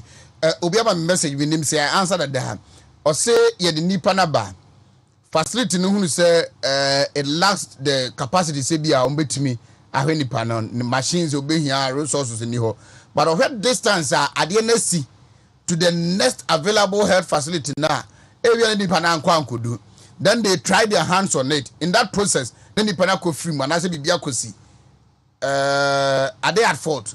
But the question is this: who was trying his or her hands? Nipakono was anim there no. Number one. Number two, emredo do say na nipakona say be mo try say mo so tete odi wo ho. Enti a doctor for nurse for enizo mo atado mo yobi papa na. Enye sa o, enye papa asem ye kan wo hini ba. Asem ana maka no. Ya won hihye ya ye di dwuma no. Enti be fa ni say nipa na ba unim se unni ehun aka de osimame try he sebe ya o try baako o try menu o try mensa anye ye o se ye ntwa nipa fufuro bi ba onso ba ba behwe adentina mfa nipa ne nko ba bi a ono omu de no mfa ne nko ba bi a o mo so hwe ambulance ho ekwa ye paramedics e wo mu ekofo ya train omu a wo munim se de yesi sebe agi nipa nkwa or the oxygen also here or the BSU so also checking your maybe ugu so awonam kwan num konya na or check it na oni omu communicate patient na you say mu yen den waka all those things are things that people have been trained to do it is oba na uni na in any case also we try so we the papa ye no wo de wonim dia wo de akwakosuan wo school emra ne nhihye ya ede adwuma no ho na wo di dwuma it is one thing hunu say anamo amekwa akotu in trying to save the patient, you know. The earlier I refer, the better. Now what you patient not to medical say, papa your woman could do better 24 hours a year. Now that's what you now to also we try say a bit to me. I will try any year. If it's a need the only body say Jumana. You money who say what breach protocol now. Maybe say and your papa said what breach your professional ethics are all the year Juma. How you have been trained to help patient. One year doctor in there was swear oath say obey saving ni pankwa at all times. Enti dem fa Hippocratic oath no was swear oath. Enti enu nti no na said there say ebre bia ni papa beto na nim bia no ni nim de owo bia akwanya bia owo bia enhihye ni mfide bia owo bia no obey putting in the best say obey save your life. But situation bi onu a wo hwa utimu say ebro so. Wo hwa utimu say uni hu aka de. Wo hwa unim say wo uni hu mfide.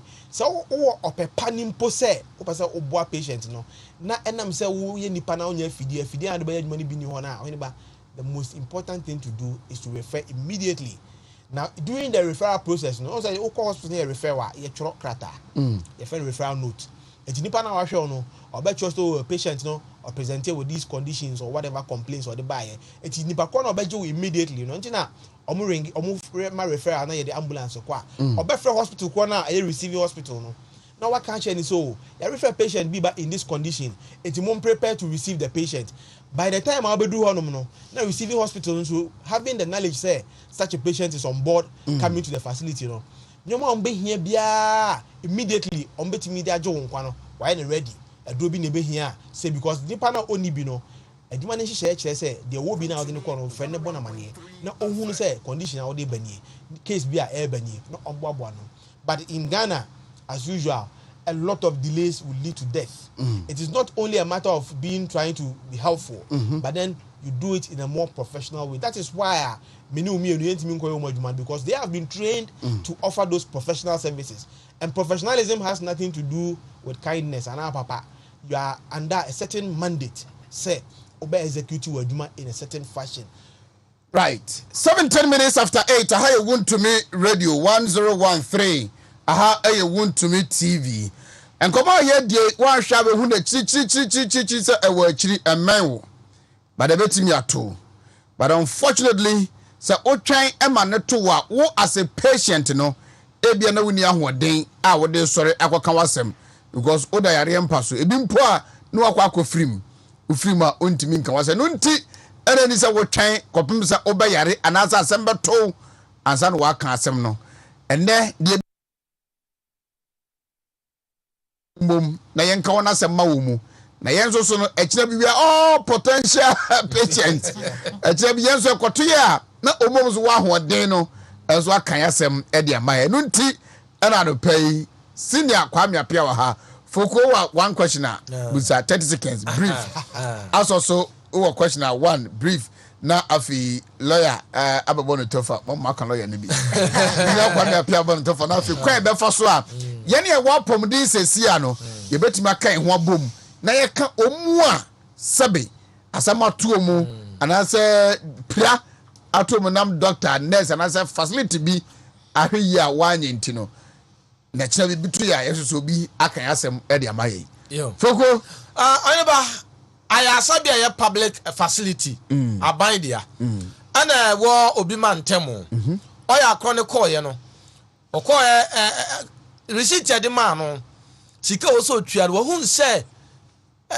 receipt no sika no wo so no so esen sika na wo so tua no ana okokoko kai wo mu ana omo sesa no nti omo afa ne trimuka oba hospital omo se maami wo ba hospital akora ye mfi ubiu ana obi so koye atiatia nurse fo bi atiatia no wono so wonya bayira berwadwo also tiatia wonu mu bi ana chese omo se sesa na tie dia omo so omo nye ne ha biu ade no so ya public facility enti omo won kwan so mbetima ka se wasemasi ya sabia ha ye nhwe obi o. Okay, aso ohene ba media ne ye ambulance for no say obi o send message say I thought say nipa no person Sunday controversial o say na ambulance na mkwan so na tie kwadwo e front tie back tie na ye two e front tie e o so otu no osesa no na o tu osesa na say BBC a hwan fom so do you are not senior the account na no the account ohene ba say ambulance ansa no ba befa patients na ko ba bi no oni wudi anu setua we ansa me mehunu bi da oba o charge o hospital na nya na ambulance na emum nurse ni na friend say yenya case bi nti befa ne confirm no chema yen oduru ho na o se magi usei etu ni bedi anu na mu bedi anu bewie meka se wo so iske kuta okra bi enru na oni ni bedi anu na bedi anu bewie na odo bekwa akoduru na bibia sia eno no one enya hospital ne dia ena di ono so eba ye no so nim ni wo ba bia enti eno no hwan na ode so bo ne kobo no. Okay, senior. Yes sir. Yo enti na menwa be ma busa se your friend is saying public facility omo wo ho kwan se oka se onhwe patient biom obi ani sa right no on say sa nyoma na ekoso ati se oka se obi akotua sika sika na ya cho no do so chen dey also otua. The lot of issues that goes on in the health facilities are at the end of the day, it goes to affect patient safety. Yeah, yajuma dia yedi na yejina homa patients in particular. That is our focus. And anything that goes on in the hospital ma patient in safe in terms of assessing healthcare is a problem that we are always interested in. Se uko hospital edu siketua enyoma bebre no hineba ekoso at that level. Accounts for ni bitimi ko mutribom na patient no yatwadi. Ebi wonu ma sika wo so utua no omutimi ma ne tua won chen enduro sam nyoma bebre na enam sesebe onu patient na akasa kwa ne ho kire no se health worker no beso on ne bokro no a so ade we beti so say the amount enti yenye ni say obeti ase say yenye ne enko e ba bi because oni ekwan ba fa so ade betu sika forgetting say e kira beba no na hospital ni gu na say enti medwin say when such issues come up every patient obeko hospital obe experiences ade no. That's why hospitals have administrators and management. On concord reporting. Non can jump say me buy me betu asika say yama receipt say ene de metua no ebo ebra. De e kan say me no enye no na ya ama me nti me pese mo hwehwem ni nkonko hunu de nti a ekokọ ba asa. If you say a lot of deals goes on our hospital hodoma ekofa problem eba ema ayaresa hwe no enwie payo. Na say hospital bi a public institution be kan kire patient bi say yama ma hobiom de. Medwin say obi ani sa tumi no because ye nyina esika ene ye de bo sa hospital no ho bra ema yesi emfa ndi djuma ebebo ama yapom din akowie payo enti obi ani kwan se obeka se oma patient bi emba hospital bi biom ekoba se obi timi ka sa ampa wo patient no wo ho kwan bia se o report sa ni pakọ no na administratively no almost sanctions are ehia any punishment or ye sa masa ni pa no almost de ama sa health worker kro no. Now we can about to be our say ambulance air quarantine tire kwakojo. On say that certain things are wontumi nya ho hwe. Ebu okura wo nhunu say ebeba. Ona ma na ekokọ wo your friend say dadoa bi mu e na ekokọ paye. Lawyer for Okase be say intervening event. Wo ba bia onam no bibi efiri ba bia ba bebom e na ba be say de ekwakosi. Eba ne sa eya na de ya ne say ye hwe an alternative means of getting the patient to the facility. They provide something that can take the patient. Now,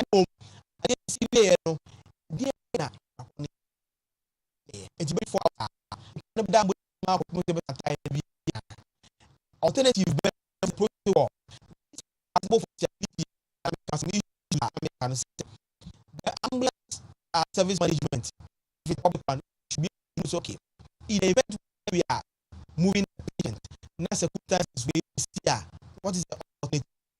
We have vehicle to be assisted by the paramedics? Is it the case that they can have a mobile oxygen in that? And I say the paconic condition, you know, also that stretch a bit so and a bit me about, but me said nim and she share so far as such a situation is concerned. But just as it's going to be difficult to say one kasawa hunupa say yeah konaka aneko na fuwa wom bibi ni afa so na akopa ye tai untimi ngasa ni kwanse ni pano fa no ko 5 so okura wa hu de si e bia ba bi na afa ye na akofa asasem ne bai it is circumstances ye hwehwemu a e be hunu de kosi ye na ye hunu se enfumso bi aba bia but mintimi ntran nkasa e koba sa obe holdi the pakore responsible na so busa about obi oni ambulance oni patient edia no on say private ambulances omono ye adwuma for profit it is our friends say ombra it said our taxi oba before akoba bi the same way na ambulance ba before akoba bi just that this time around no obema added service which is ensuring say there's somebody in the car to provide you first aid and the necessary healthcare service in that ambulance. And you know oba na wa friend no the megidi say or the right to ask so obajo sika obajo simple anateku also patient you know so you also or the relative also have a right to say obeka say ma ho odi ntimi metua wo say enti no sa de obi e na adwuma no de say be e de say wa chen say ontimi ne won ka ho asem but the most important thing is say obeba on time which must save patient in nkwa. Now getting one voice, a stronger voice, how do we do it? You Haniba yem say ye starting say edi dwuman ya hwe hunu say Ghana fo bebre na sebe wono makọ ahohiahia mu wa bra omukọ akọpẹ ayaresa e wa asopiti ahodo ni nyina mu na yebusa ye ho say ede na ye beya ye benya ano baako onse ohwe Ghana hu yen timamufo no obi anam ne kwan obi asemu hia obi just asem na to anase atu obi a oben wo ansa na ko hu say san koma na nkofo edie asem a ye real pa o na ebi abami amakwa ya asem to hini ba ye tran se dwene hu say ede na ye be ya ye betimi dia create a platform a Ghana fo nyina emfa ho ne ba bi a wo bia no wo betimi access services na ye offer to Ghanaians. And what we did ne say potokasam ye register bibi a friend say coalition. Ye ka say coalition a chese nipa hodo bebre from afana bebre a omaba benkrom aye omadwene say omuba be champion a particular course. And in this case, what is the course that the coalition wants to champion? Ye nyina ye nim ne agitu mu so say medical malpractice e ade a eku nipa bebre. Ebi mu wu, ebi mu pra, ebi mu didem, ebi mu so kra nyanyoma bi asedi a ye ka say and manifest here in some years to come. And a bedeldi. And some one who says, emre bia na medi be 20 years am hospital no. E duro bi omo de ma me na ene hu sunsan so yi ama maba bedru ba bia madri. E jo hini ba ya adwen say ye be set up a coalition. Eno de e betima magana fo nyina akwanya na oma baso bi.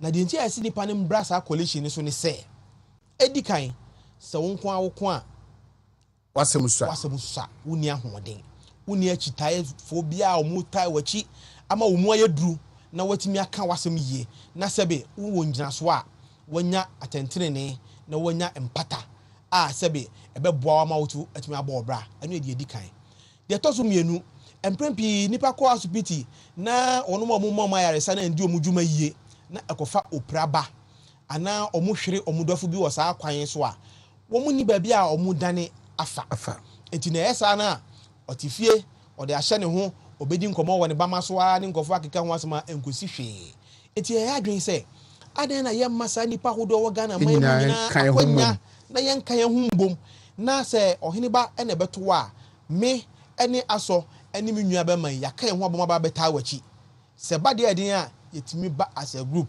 if you say wo Ghana ha no ma the patient does not have a voice it is a ye kan enhihye bi ho asem ye tu anamo bi a affected patient na at that table na yet one a meeting no who is representing the patient so patient no yare what that personal be there was that baby sabe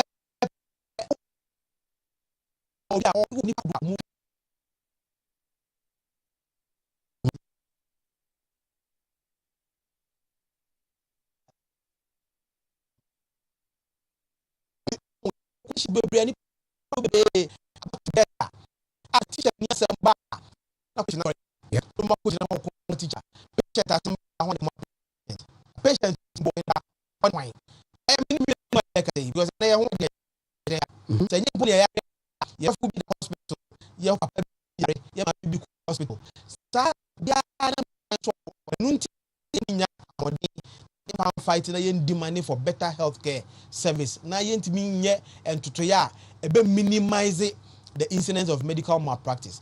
And coalition no eye ehihye ayede ato ho no sesi a eye open to every Ghanaian. Say obia be register e coalition no. Na o register we a emfaso a wo so ne say once you become a member of the coalition it is a kuo and as association. Once you become a member of the coalition ohineba unya ko hospital asem si ya grim. Now they about ukuom. So join ni kuo na asem to wa de kokuo no mu. Even a sorry crampo no o join ni men's fellowship na say singing band for a we member no yes singing man for enhye ye nie say ye hu nipa bi hu ka die say ye ma no na enam say patient no o hu beka individually na woni ahoden no ye pese ye nyina Ghana fu nyina ba na ye ka ye hu bom na ye nya one voice. It is our time no ye wo sa ano ba ko na Ghana Health Service for Trans say sebe omu twati no ma ye patients hu komodi a sa ye coalition no ye wo anamsi ni wom ye ye hihye na ye de ba yetimi ka say da bi ye patients e Ghana no ye ngintum emwaye sesi aye ni bisa ni ntino ye te wono ma na ye hihye no na ba bedampe we ye so tisanka kuo ho asanka abai bi ye so de capitation ba ha no oh ye he wa shanto ni be ka say da bi emwaye ohini ba me nkwa me sori machitai ne hwan bi ne achitai fo bia eti se me nkwa me kwa ma no nduru dwom fi se ma hoɔden na medi gina ama patients nyina wo Ghana no enkonkan isa se ye dodo ne ye kan hubo ma ya hoɔden so eti sa coalition a ya set up yi de dwumadi a ye ba bedi nyina ne se ye pese a rally for Ghanaians because ye nyina na asem to ye enye ye a ya busuafo ye nyina ye register onto this platform na ye ko hospital asem si a platform is such that it will provide numbers or be free or to ga. It is sebe so be what voter region or baby. Once I member of the coalition, no, asem si of voter region or the back coalition, no. Coalition is one she share a be nipa who do no ebetime di dwuma Ghana fane nyina. Na the registration very simple heneba. Very simple. And I'm say ye dwuma ko ni dwuma ye die ye fa Ghana man nyina si ye bo say ye be say ye boa patient ye de ye dwuma ni ani patient welfare patient safety to ensure say patient no say be wadi ye nti no ya ye ni in such a way say ohini baba bia wotie bia wote wafuom kra wotimi register eba coalition so akwanya ne sen ya ye bibia akoto kasam ye fen say USSD minchirem kakra USSD no a short code it say wo frɛ oye momo enti wo kwa momo say dial *170# na wabo send enti sa 170 no na ye momo short code sa na coalition ni so a ye dia bayi ono so woni short code enti no nipa ni dial short code na ye betu dwa ya obi o use MTN obi o use Vodafone sa numbers menu yi omo dial short code ya ebe bie portal no amaw na yabusa wonsem kakra bi enam se ye dwene ko akire na ye dwene se nipa hodo bebre so onimde ohene banko ma metu abi no wudi obi te eastern region ba bia e bia woti a onimde pa wo de e kan hu onya nko de beboa oni akwanya bia oni organization bia mu oni association bia mu edi nimde no pe ni wa ye mu ehun ma ye so la eje na ya no ni mo ko sa pizza yimpina ni pa mo do no no sa support the encouragement ye pe inside the bible ye etino collection ba nyina na short code a hene ba ye didi djuma no e 4-digit short code number no e 2818 enti obi a empo otie sa me ye kase ya okura MTN ana okura Vodafone or dial *2818# ebebie no amana ko coalition num na ye busa no ne ho nsem kakra bi enam se sebe e wo se ehunu wu nipa na oba ba join ni coalition no na ye hunu obota ya wo de ba e bi kwa na wo opepa se wo nimdie bi a oni beboa coalition no ti oba ema welcome to coalition of patients against medical malpractice and systemic failures in Ghana. Enter 1 to register or 2 to cancel. Okay, my boy 1. Obesa o to aso a number 1. My boy 1. Tell us your first name. 1 hash then back or 0 whom. Okay. Enti no be dey. Enti unya boss star 2818 hash na. Ebie coalition platform ne ma ho say dey ohun ye ya. Ye bebusa wudin edikan, o surname. Ye bebusa your friend is saying o last name. Ye bebusa o email address. O telephone number no there, e no na o dey here. Enti ye be ho straight. Email address na ebia sebe na ebinum any email address ni bi. But then po dey oni bi no. Obetimi ama ne wofa asibi ana ne ba bia na bi edene de ama no ede aye efri se ebedu mebi no na ye pese ye send information among members of the coalition. Email will be one of the easiest means that we can use to send bulk messages to everybody. The coalition ni nyina ye ebegina wie na ye pese ye hihye ya sa kwan na so na nipa on so wo coalition pese on so send ye email a obefa na ode asende. Eti ebusa email, ye busa adwuma wo ye. Na ye busa say o pese wo join the committee bi e wo ade no ma na nti o he ba ha no ma me chechem kaka. E bia na obi tie o pese o join the coalition ni o ye lawyer ni. Enti wo betuma ka kire ye say me ye lawyer e wo ade no. E bia obi a businessman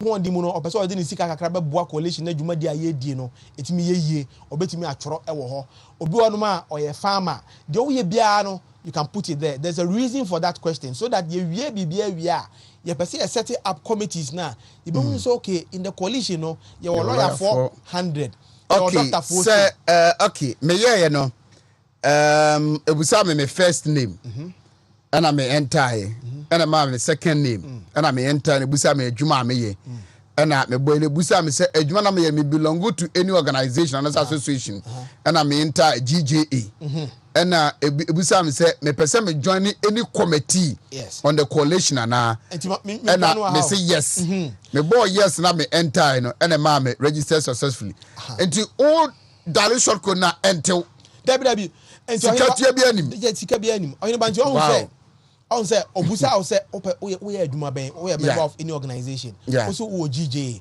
the entire ye busa o sa ne say ye wie na nipa Ghana fo ni nyina be register wi a ye hia ano ai de be kasa na coalition no it is embo wo hini ba register wo ka che so wo GJ se sabi obi ti ba bi a wo tie na o journalist ye hu no registration na obeye no na be ye hu say journalist bi wo e bia so hum about platform so when there are problems in that community that journalists can even spearhead that. Okay, so all that we are doing is to bring that togetherness so the beya you bring one voice as a patient group to demand for quality health care because you can once a say you on one kind of fire and you know you bibia ye di nkomo ya nipa bebre etie no me gidi se bebre be try say on be register about platform so ye guso border ro na ye kwa anim na bedum mebi no na ye nya a sizable number ye betima start say ye sort it out to put the people in different categories ye be who's okay. One of the areas our committees be one advocacy anybody me nko ameti amintimi nya adwuma no me nko amintimi nkasa. There are people that can be on the advocacy committee that will speak on behalf of the coalition. The press conference one of the areas research. Ghana Hayati, any statistics impo. We don't even know the rate of statistics on incidents of medical malpractice. A cause for research. It's research abi ebe join coalition na also to make say okay metimi edi minim die ba yem konkoye we na yenje funding from mebo adwuma ye. There are various things sesebe nipa de ba be join a ye betimi aye. It we are encouraging everybody all here na no pa we and now OTN already so say there opportunity na ba and we feel say this should be the biggest coalition ever in Ghana. If we say about healthcare there it affects everybody. And you know, and to say coalition for bia ebia nipa 10 bi be can say your friend is saying ye pese ye ba be join we there and you bia come obia you dial *2818 hash uzu Vodafone and I say MTN utimi dial *2818 hash e free ni ba ye nje obia sika de free na woko and you ba be join we the next time now Obesan dial is our short code no. About 2 options. Either you want to make a donation to the coalition or you want to contact support. And you call contact support now. Obon's the telephone numbers are idea juma. Ewo honum. Nasebe libakono. What's my friend? It is a say there. Sa and can it is some now. obi akɔ hospital asebe okakodi dem ana wahwere ne dofo bi a wodwen se amfa kwan pa so no opportunity no aba ye be encourage Ghanaians nyina se obi ansom obi dial *2818# na on join the coalition no na sebe okɔ asupiti na bibi anko yi a watimi asan babak e de abrɛ na ama adwuma no ye no aye tie. I am very happy to be a member of this thing. Anybody ajuwa tumdada. Because nipa stories ni bebrebe ko hospital no ye say ye manadu no economy na niti hunu ye no ye say na ko woni pane na na yi chair na obia ntimi kana asem ma no ye be koso every Friday ye be din koma enti short code near *2818# MTN or Vodafone. Abusuafo se wo kɔbɔ na nkɔfo yo mabɛbɛ yam tete internet so yi obi ka se tueska bia me pa chomentu free we kwada ho ba se won frɛ obi ampo nti no onya boy no ade obɛkɔ akopie portal obi person dem din kɔba mo numbers no na fe minya akwan ne ye meto so obi person of frɛ even concerning this college obi further information obetuma frɛ on 055 255 7665 and I say 0500 21 32 32 it will be a wati edwumadi and say wati collation ho asema o person join ni bia na challenge bia o frɛ a yeso benya adage na ya cheche na se na yayi na no so ama no. Thank you very much Senior Kwame Apia Enono, advocacy for medical malpractice victims. As I said, ye tetri pa yen tata ho sa biu. Mene Mr. Anthony Edunketia Ebedin Komo OSU Tonket Company Limited na Association of Ashanti Business Owners Association Abwa. Waka matete yese niema yatoto niema mu dollar ne pajaka krabia ejorifozi hey ni yatoto niema mu manfo krampo se fi se ebo apayo so mu de gidi mbone e de ama aban opani macha na pum to say great enti Mr. Anthony Edunketia and madam ho ba quickly me ba ya na me na bedin komo lawyer George upon our ha and afi chairman Edmond upon pepra and so ewa ha me ba sisia na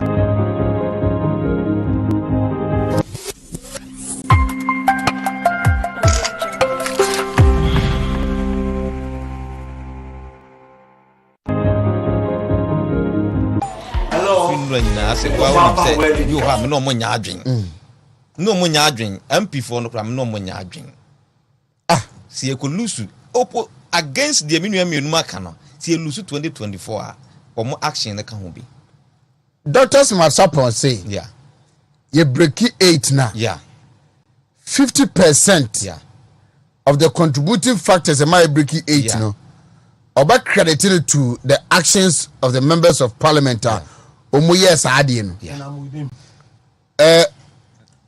Voko, I support. You support. Yeah. Doctors must support 100% on that. Yeah. Maybe 75%. You go 75. Yes, right. Dr. Samson Anomase say you lose 2024. Yeah. You will blame the MPs. Yes. Tell me why. Me blame woman say action we na your knee jerk action. Knee jerk action. Assembly see no mo no come digidi no o ma take action we. Sa some way a mo kan e wo senka o mo take sa action we in good faith. And kese ke mo taking about 4 or 5 months ago. Adey because masuni asem we e koso nyina me de me mu a me hwe causes of our problems sa be pem dey say papa no dru ba bi ma obeye am say April May ho na or meet the press na o kan sem bia na o church ne ma e koso but at a point he made a statement me de I don't know say me kwa na mte ye there he said we are at our wit's end. Yes sir, you can say be at his wit's end as I'm saying. They say minim de maybe. Okay, just about 5 months ago. Say October. I think o can April May ho. Na what say no, ma ho de asa. Minim dia me de adwuma no. Is it T4 Joso. a normal boy then there I'm say be 2 weeks ni me kan ho asem say if we normal bebre say normal ye kraba ye the dollar and na ye economy no nyina asukura no dollar edimu atintima enti dollar no nya problem na mine no so ye nya problem and ebio nso amanone dwadi a yedi no normal sesan wo war no nso de ensesan apie aba there are constraints in the businesses outside ecosro there no so eka ho anti normal no dos na de ntutumu no eba sese modwuma a moyɛ businesses ankasa no dollar no a contributing factor nneɛma ama asɛ mokɔ ahohia mu paa no yɛ sɛ what do you think we should do ebi ne sɛ wakra normal efiri ɛbae ɛna adwuma no nyɛ baakofoɔ na ɛyɛ oyɔnko so ɛkra bi enti oyɔnko deɛ no ɛbaeɛ no ebia ne price yɛ 10 cedis because onya $12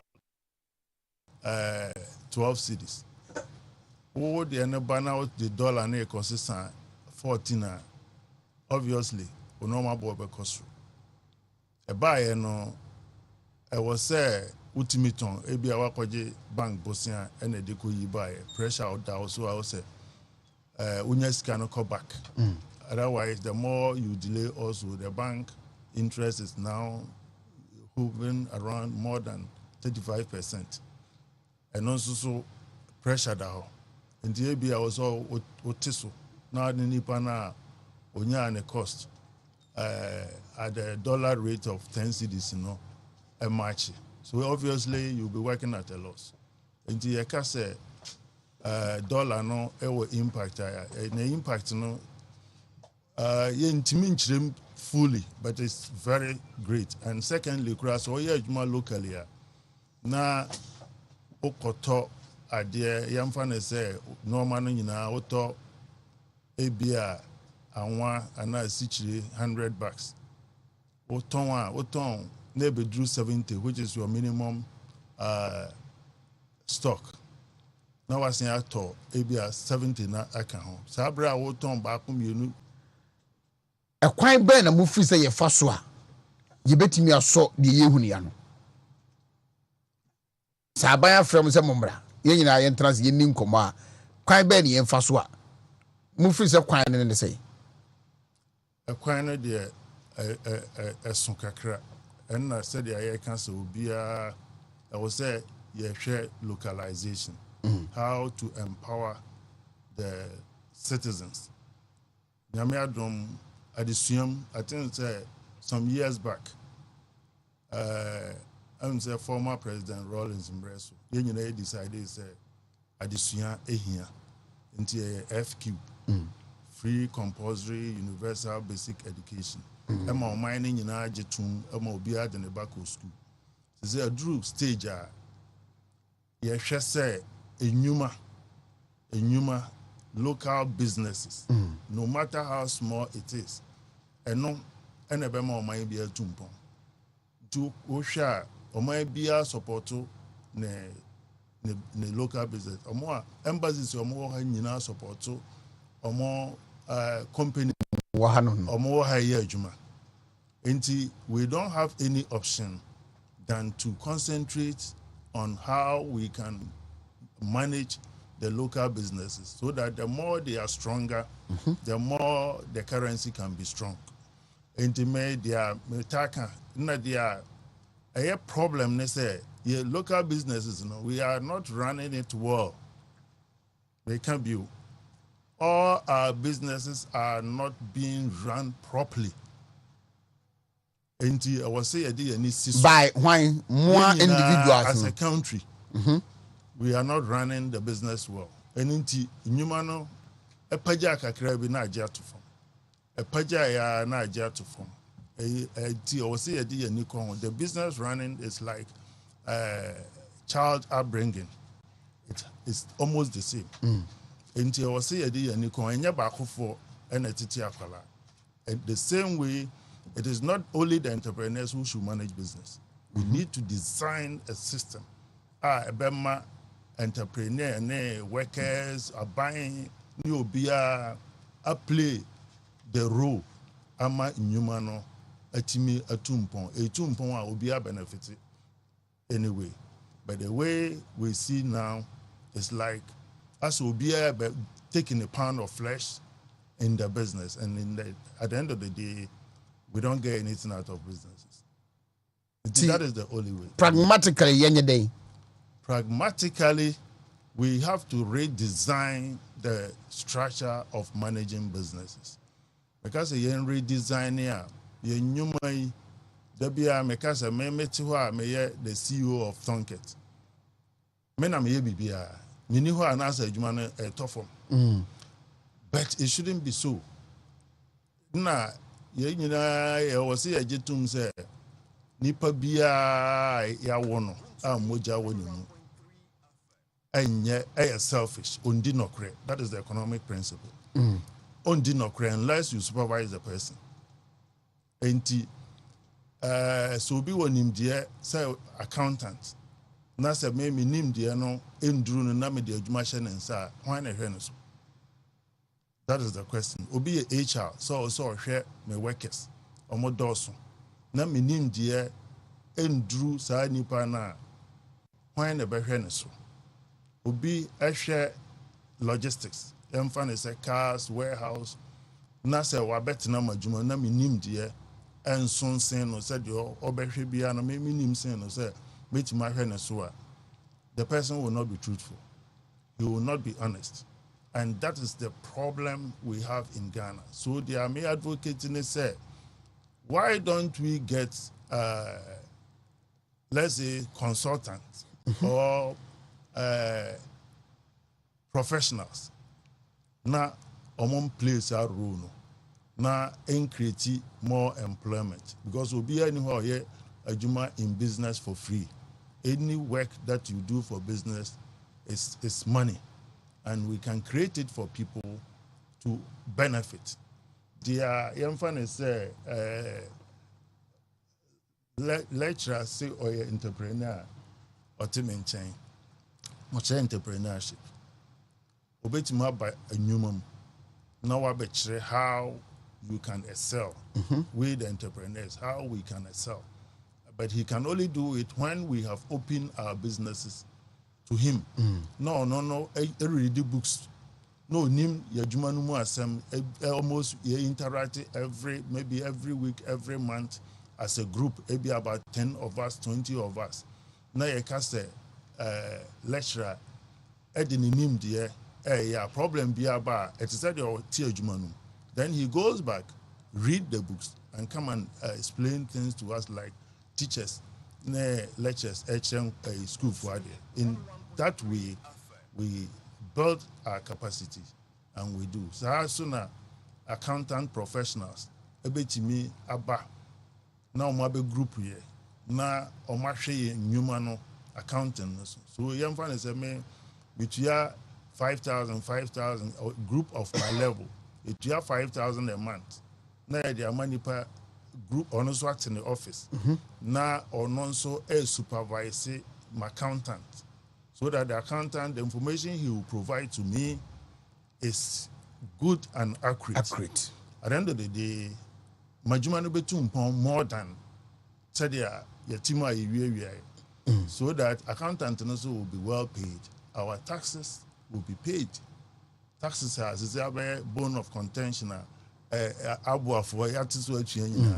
We will. I don't me GDA pioneer said we don't need GRA to collect taxes.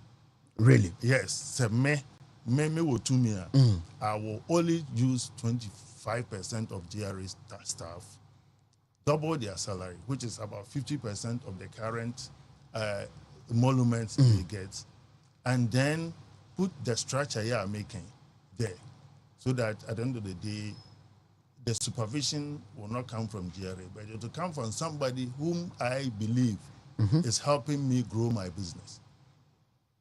Very simple. and straightforward. Sense to be mommy. The American say, "Say maybe Wontumi say, yes, me manage the way GRA will work.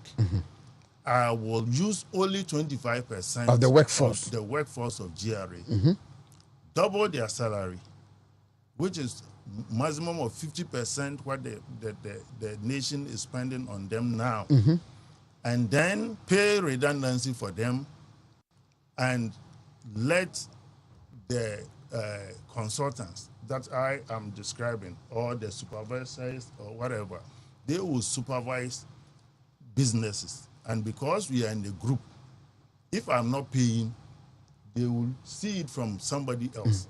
Like you are in the classroom, if somebody is not doing the right thing, the teacher will see and let the person do the right thing. And that one is real time. And yes, tax. And then we align the right tax. And people will pay with happiness because nipa na or what you know. Or no, and that is the principle of taxation. I think we but where there's a GR from Motiho or Bibia and contribute to the growth of your business. I will not tax. I will not say it's a GR for design and I will not single out GR because the policies no implemented. And this is Nipanaka say, you have very little to say. So, on mining in any yajatum, we are all, excuse me, my language. I say, you know, pretended. And yeah, say Ghana phone to tax. But the entire tax in so and go mining do the do. But I say, you know, how to manage it. And none of the ascent. But if we align, in my view, we don't have problem. Ghana, we don't have problem. I think we don't have problem. Just that we don't want to delve deep into problems. You can't want someone. Yes. Okay, is it difficult making it work? No. In my mind, we don't need 6 months for it to work. In my mind, if we align and get these things, because the American kakra made him their support to us American. May our customers be one day be me share na me driver the normal come back. Call no ne obi ohwe warehouse normal bar omokoyi omakabom normal mo dey call no mo yibi afiri makoto. Until I became sad because Senajumana and Koya, obviously it will spell back to me. And me hear in the interview, no na say, Numana or more no paper beer now. Just a copper, sa na me hear my say, chartered accountant to be a baminchen. And I'm a catcher and say, Uncle, now about 6 of them. Uncle keep basic, keep the basic books, and also keep more. No more share how beneficial it will be to them. And I paid them 8,000. They make about 1.5 years or so for 6 months. Say, I pick 6 of them to help. One, I'm finding one. Obviously, I understand because how when him say nipa no benmenti or bunny business man, or no man am better, or bunny business man. So I asked him to relax. To Obama challenges. It took him about 3 months, even though I was paying, for the people to fully cooperate.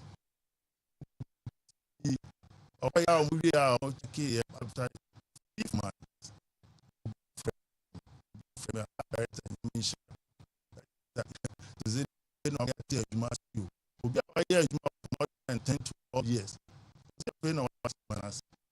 Because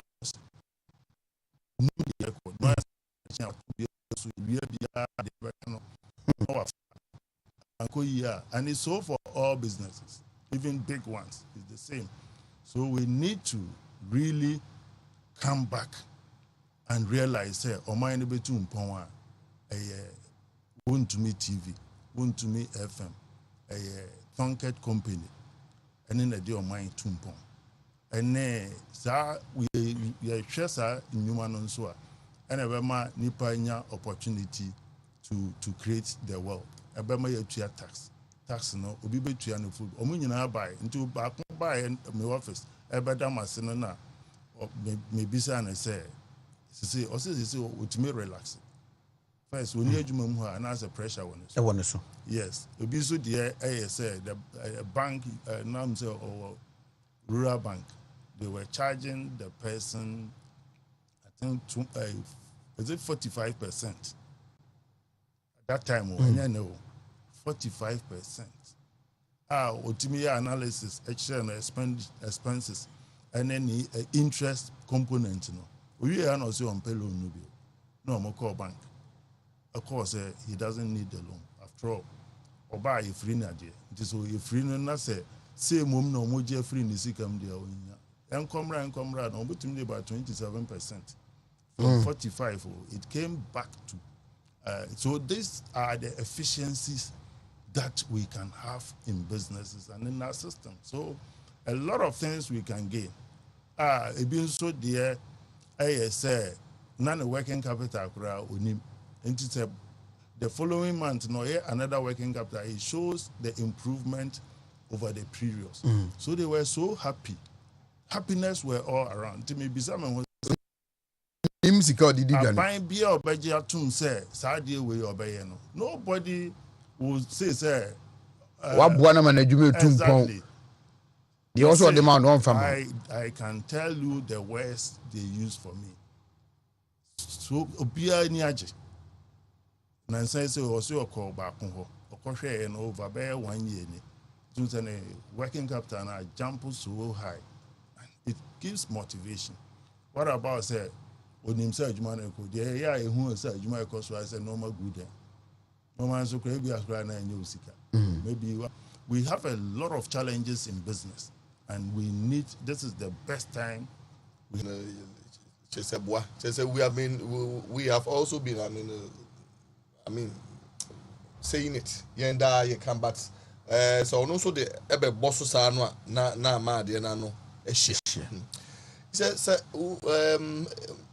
near okay yeah now we always teach say offer challenges I mean businesses one the business community one major one management intinonia all kind accurate I mean in the theory aspect no ye teach pa enti so mo ba abontia ebinum wo honum krampo na ya na ye advice o mo say o mo nka o mo humom na o mo inform company that will be solely into management business management o mo ba abonte no o mo mfe esusade e bia practical no wo form kakra but o mo nya o mo mfim edu kakra na o mo join here they can form a very good consultancy business na omo akọ round ya na me more example say I mean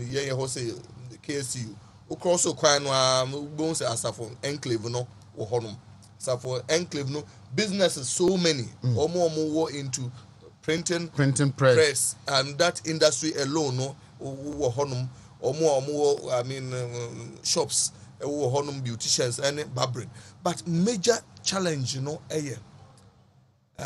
so only a set up business no one but managing it to sustain it very good and grow it and yeah I tell them I mean more in fact now you see more about abonte see ejuma I a big issue wo honuma near feel na say sometimes I mean monka mo mom na bia yempe lecture ba ku mienu bi enka mo ho yempe businessman ba ku mienu bi enka mo ho na I mean Wontumi register company na mono munko round okwa ka say media maba me ba bebo how to manage your business because my abia a course in SMS which is called I mean secretariat and then management studies my HND I mean my degree I mean entrepreneurship was an integral part into business I know how to manage it enti no me no I mean me ba aba beboa a month no o ma me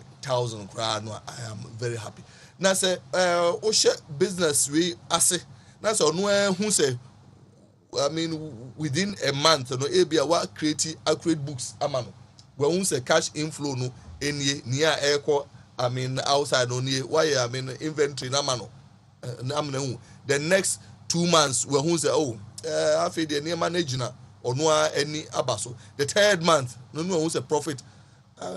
I believe say I mean business community no be appreciate. Enti no I mean papa I can reinforce what we have been teaching.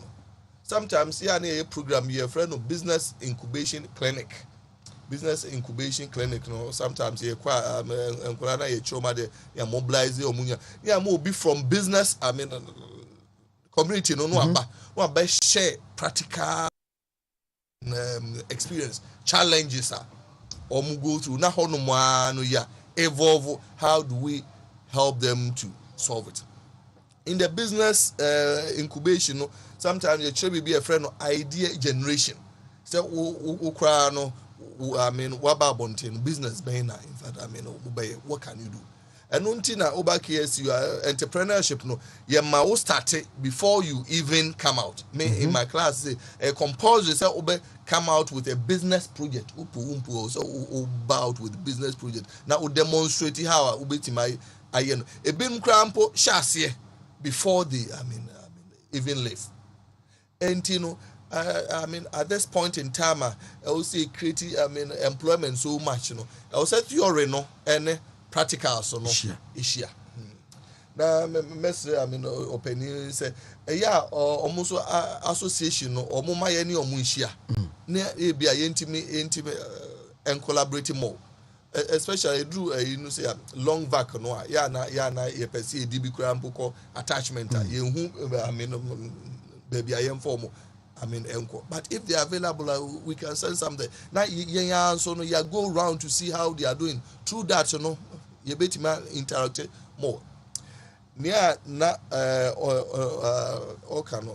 so a few years back near you find consultancy services you kwa bontin you kwa identify businesses no near omo challenges so I mean you timi kura ni omo edi and I was over 1 year near study within that period no I nemo interact no change be aba and I say change am I and you know I mean from here no I believe that we will exchange contacts near how I industry no a bit me I mean collaborating more la anyway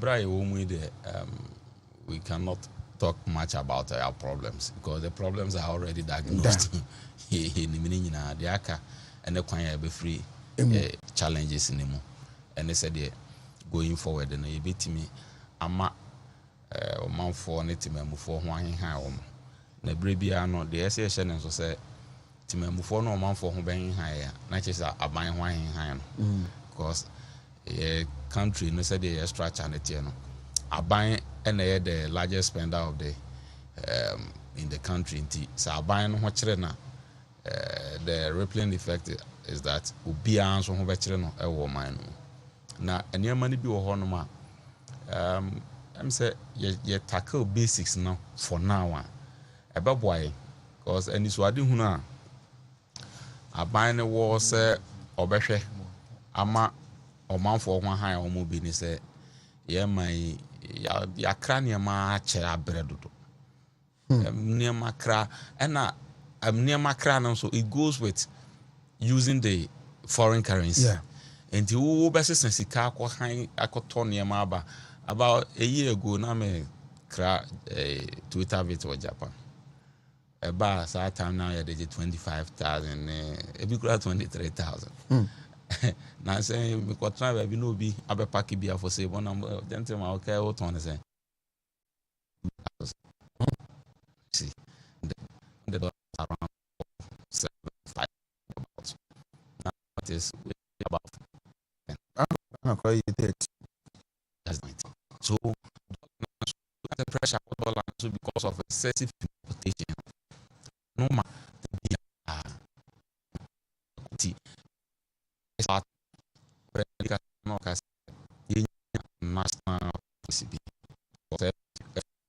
etimi sustaining and then free SH as abana sustaining. There should be concerted effort at getting the country along a certain path. Sir, leadership, no, we should be able to provide, and the time is now. You see, your basic commodities, those consumables. I mean, and I know, I say, and one free 600 hour at 3,000. We have companies in Ghana, Vesta Oil, and those people are almost as a it's about time I say, I buy no, I saw Massini. Now we produce more. Now when these productions are many, now it me supply enough. That is where you beat me a tell is no. Any importation of these, now no cry to be a choice. Okwana oil A or it was made in Ghana. Now 500. Now so oil B, and the Cote d'Ivoire, and no pa. And will be a choice for you to make. I don't know, be unconscious. Poultry industry, any those businesses are basic, no. I say it to me, I did initial one. Me kosra me na microphone so hene na saying, he didn't come out catch them. Say this year we try bro 30,000 bars. This is one person talking. 30,000 bars. A few way. So.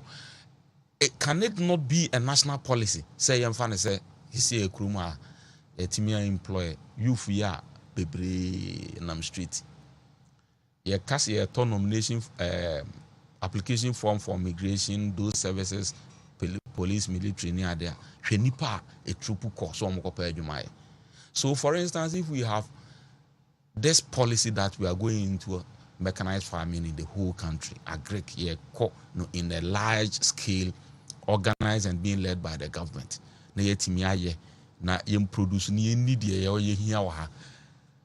Emo anwa asichire those commodities na very very basic na eno na enipa ye hia wa ya no mem. Though other laws reason there, if you have money then you go for it. Na say be no a application say for 10,000 military youth in agriculture under military. Niafa training woman, you are a military man, but you are going into agri sector. They understand the policy. You go, ya more, 100 contingents, they are my commander, near mamo machines, mechanized farming. More there, more cereals, more produce cereals for country, more produce staple for the country, more produce rice for the country, more produce tomato for the country. From Ghana to UK, it's only barely 6 hours. I take tomato or voter fresh in the morning. I'm 12 now UK. You dear Bruce, and Nipa are going to make 30,000. Let's say a state organized farming. Now you say, sir, contingent, these police, military guys are training with discipline. Or contingents, BI produce. Imagine how many bags we are going to take. We are going to be the food hub of this sub-Saharan Africa and even in the world. Ebanisa dollar na kosoro na ye ni ho ahoden. We will have much more dollar importing into the country. And no be stabilize your dollar no chance. You see, make your economy make economy stronger in what terms? Because largely global shock could be about it to affect you. And it will affect you so badly that cannot withstand that global shock. They said you fall down and only witness it today. But when we are making conscious effort to produce much more in this country and importing much more, exporting much more, next year inflows no dollar na eba, your foreign reserves and BPR bekosro. And the balance na dollar, we will not even need much because no need kwaje dollar more aba. And yes, the dollar more e kraba. And the bega krano, we will not be importing. No, we need Diana. At times you wonder how difficult this should be because any papa na make actually a crofon so here what make and bus. What are we waiting for? And they crack tomatoes. Even a champion regime. Now it me export a money operation feed yourself. There is this history they were exporting rice, they were exporting chicken. At the end of this year, and there will be an importation because businessmen be up a quick returns. I'm telling you, and that is it. So we'll be up a quick returns. My crown, me crown X amount, me the Y amount. I make a profit of Z amount quickly. But going into production, say if the people of the country, and you're ready, the government can lead the charge. Now, because we have seen state farms be bria, aba a boy, a Jira state farm near the idea by a boy. You identify Middle Belt Authority, identify 6 cash crops that can be alternative to cocoa. And no bit me about cashews, shea butter, those mango and all that. And then cola cry be way. We barely see cola. We barely see bitter cola. I just say and also cry no. Acquire wild product. Okumuru a bush a forester and it be our behunubi. So these things are so basic. Say it's about time we drive into that sector. Because planting for food and jobs is an excellent modular. I say a day adrenaline near what they need vis-a-vis 1D, 1F. Now, sir, and you may synchronize here. Whilst we are producing, then we are not add the value to it. Then we have the finished products. We eat what we grow what we eat.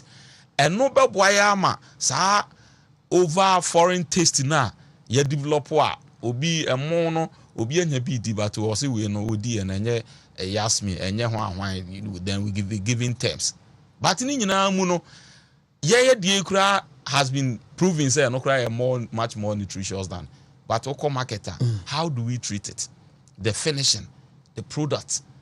Enti it's about time I think say the focus on planting for food and jobs we redesign it and give it much more wider models. Now 1D, 1F, yemfa ahwade in shame case because now the proper interventions are buying has proven say aboa.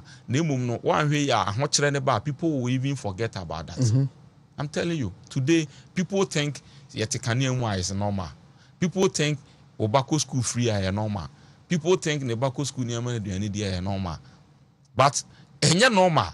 It is something that was designed, well thought by somebody, and a Jumadin independent more with me. I guess I didn't know about bedroom. So it's about time, I say, yeah, redesign, near money be not structure. No, we cannot reinvent the wheel. Young penny market be so much at this point in time. Yeah, the basics. Yeah, we tackle cereals, we tackle fruits, we tackle staples, and near manka cranka crebia. And no boy sitting because a market na banche ebu bayerebu bibiana ni nyina abo ofema obi a wo dwene say cement boy ni obi okosini mansion. So the basic ones must be tackled first because the cement production, oil and fuel and energy, it has been a global crisis. As you see, other big European countries will be a demonstration. It is either the high cost of energy, fuel, or high cost of food commodities. And I will be a demonstration in their countries. Ghana is not, this is not peculiar to Ghana, but it's about time we should learn lessons out of this. Na yentimi emfa enye bia and tackle certain basic commodities because it will be attractive such that every young man will want to go into farming. Me, I believe say this country farming alone should be sufficient for us. As a farmer, okay. Right now, Ansana, many opinion be you can have here to also our Hanum. How soon do you see 1D, 1F, this policy, planting for food and jobs, say a bit more solve this problem that we have today? Me can't de be say a memo jumedian offer 1D, 1F now is a policy about we initiative and also and of course, or more to me DHR or more support to agenda in Nano. Could see some a banana news I do know the banner yard and kebe to me a boy. ama certain problems are to me encounter wa benya global problems in yadin ke betumi free and system kakra. But some way along the line no ekwanya yenya kase fa so ye managing no as essential way of Ghanaian business betumi a pick it up no yen time put them all in together. Talking about the management way of the affairs of it, the communication skills about added to it, the marketing and then the sales aspect. Ye jani nyamani go osa.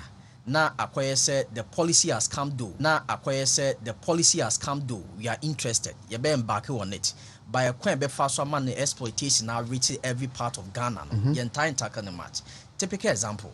Share 1 day of policy by a Kunfi pineapple juice factory. Obia ya where say commission the project. Some people working there na some for year. Do we have a management team? Our more share that company so on. Yes, it will be on them. What is happening?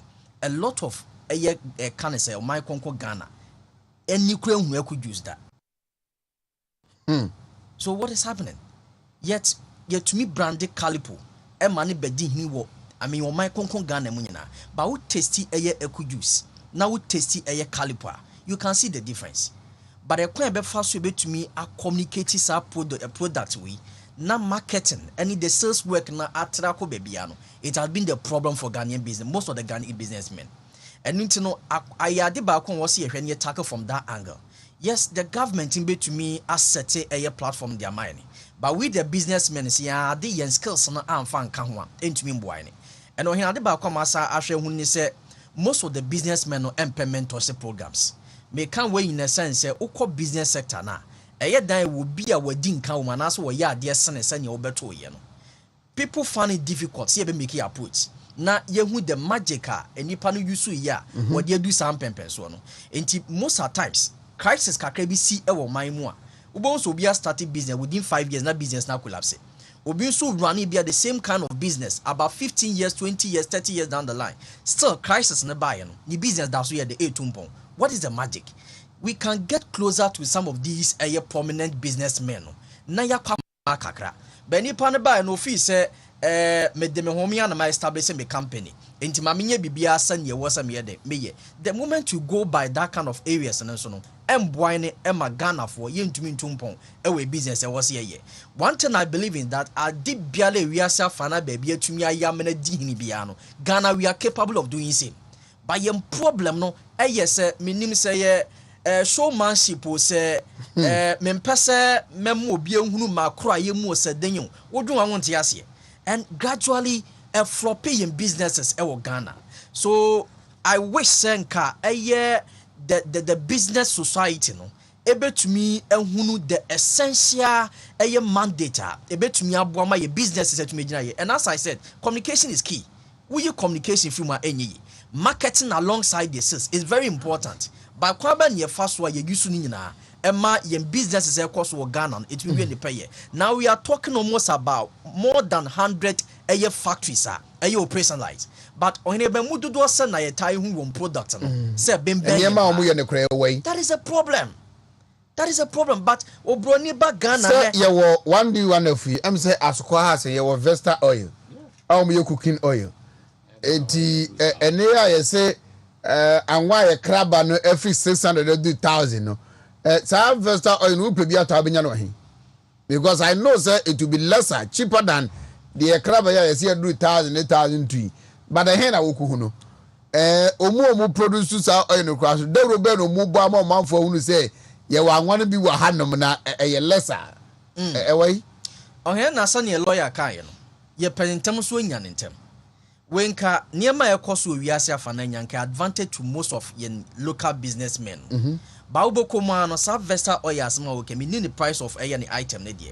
Baubo koma no so to compete with the foreign ones ye crowd the Ghana no. Because because this is also an avenue where some me nya me mfa so de ententem. Enu ntino me hwe se niema me de ye me de wo Ghana ha no. Se ebo no ehu hia se me pegi to de me kokra ban na.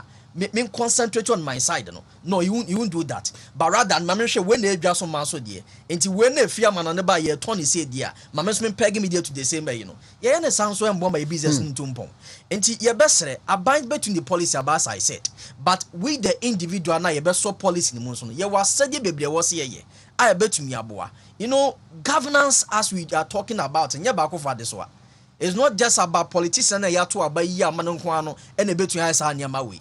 If all the society, all the groups in Yakasi are coming together, Naya support the government of the day. None policy or the ban Yansuya say any yama Yesuya, Yansuya who will fill the mono, yet they can't near Mano Quaridie aye Juma, near see the Rano my Conco Ghana, or never some of these things no, and ya dear bet to me, and I say basi because global crisis now I see we are for na by the answer case musing. But the answer case musing. On banning na kwakoba because Yehuni said the rate at which and Yema ko Yasia Fanano, yes, you know munya de into the same kind of Americano. But Yakobane sana at the end of the day no Yanyan yes say Yenyema. So once again our businessmen are more Ghana ebimu bomoding. But I think we can do better. Ewo and maybe a was here de kaka hono. As I said, communication is key in terms of the management, we should go beyond Yanyan Kasi. Now, for the marketing and the sales lines, you want to go into business, then be ready to expand.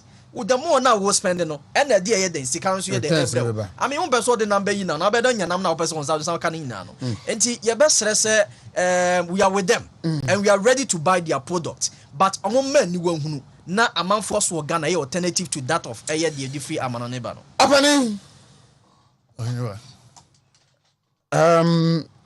Say the short term solution be say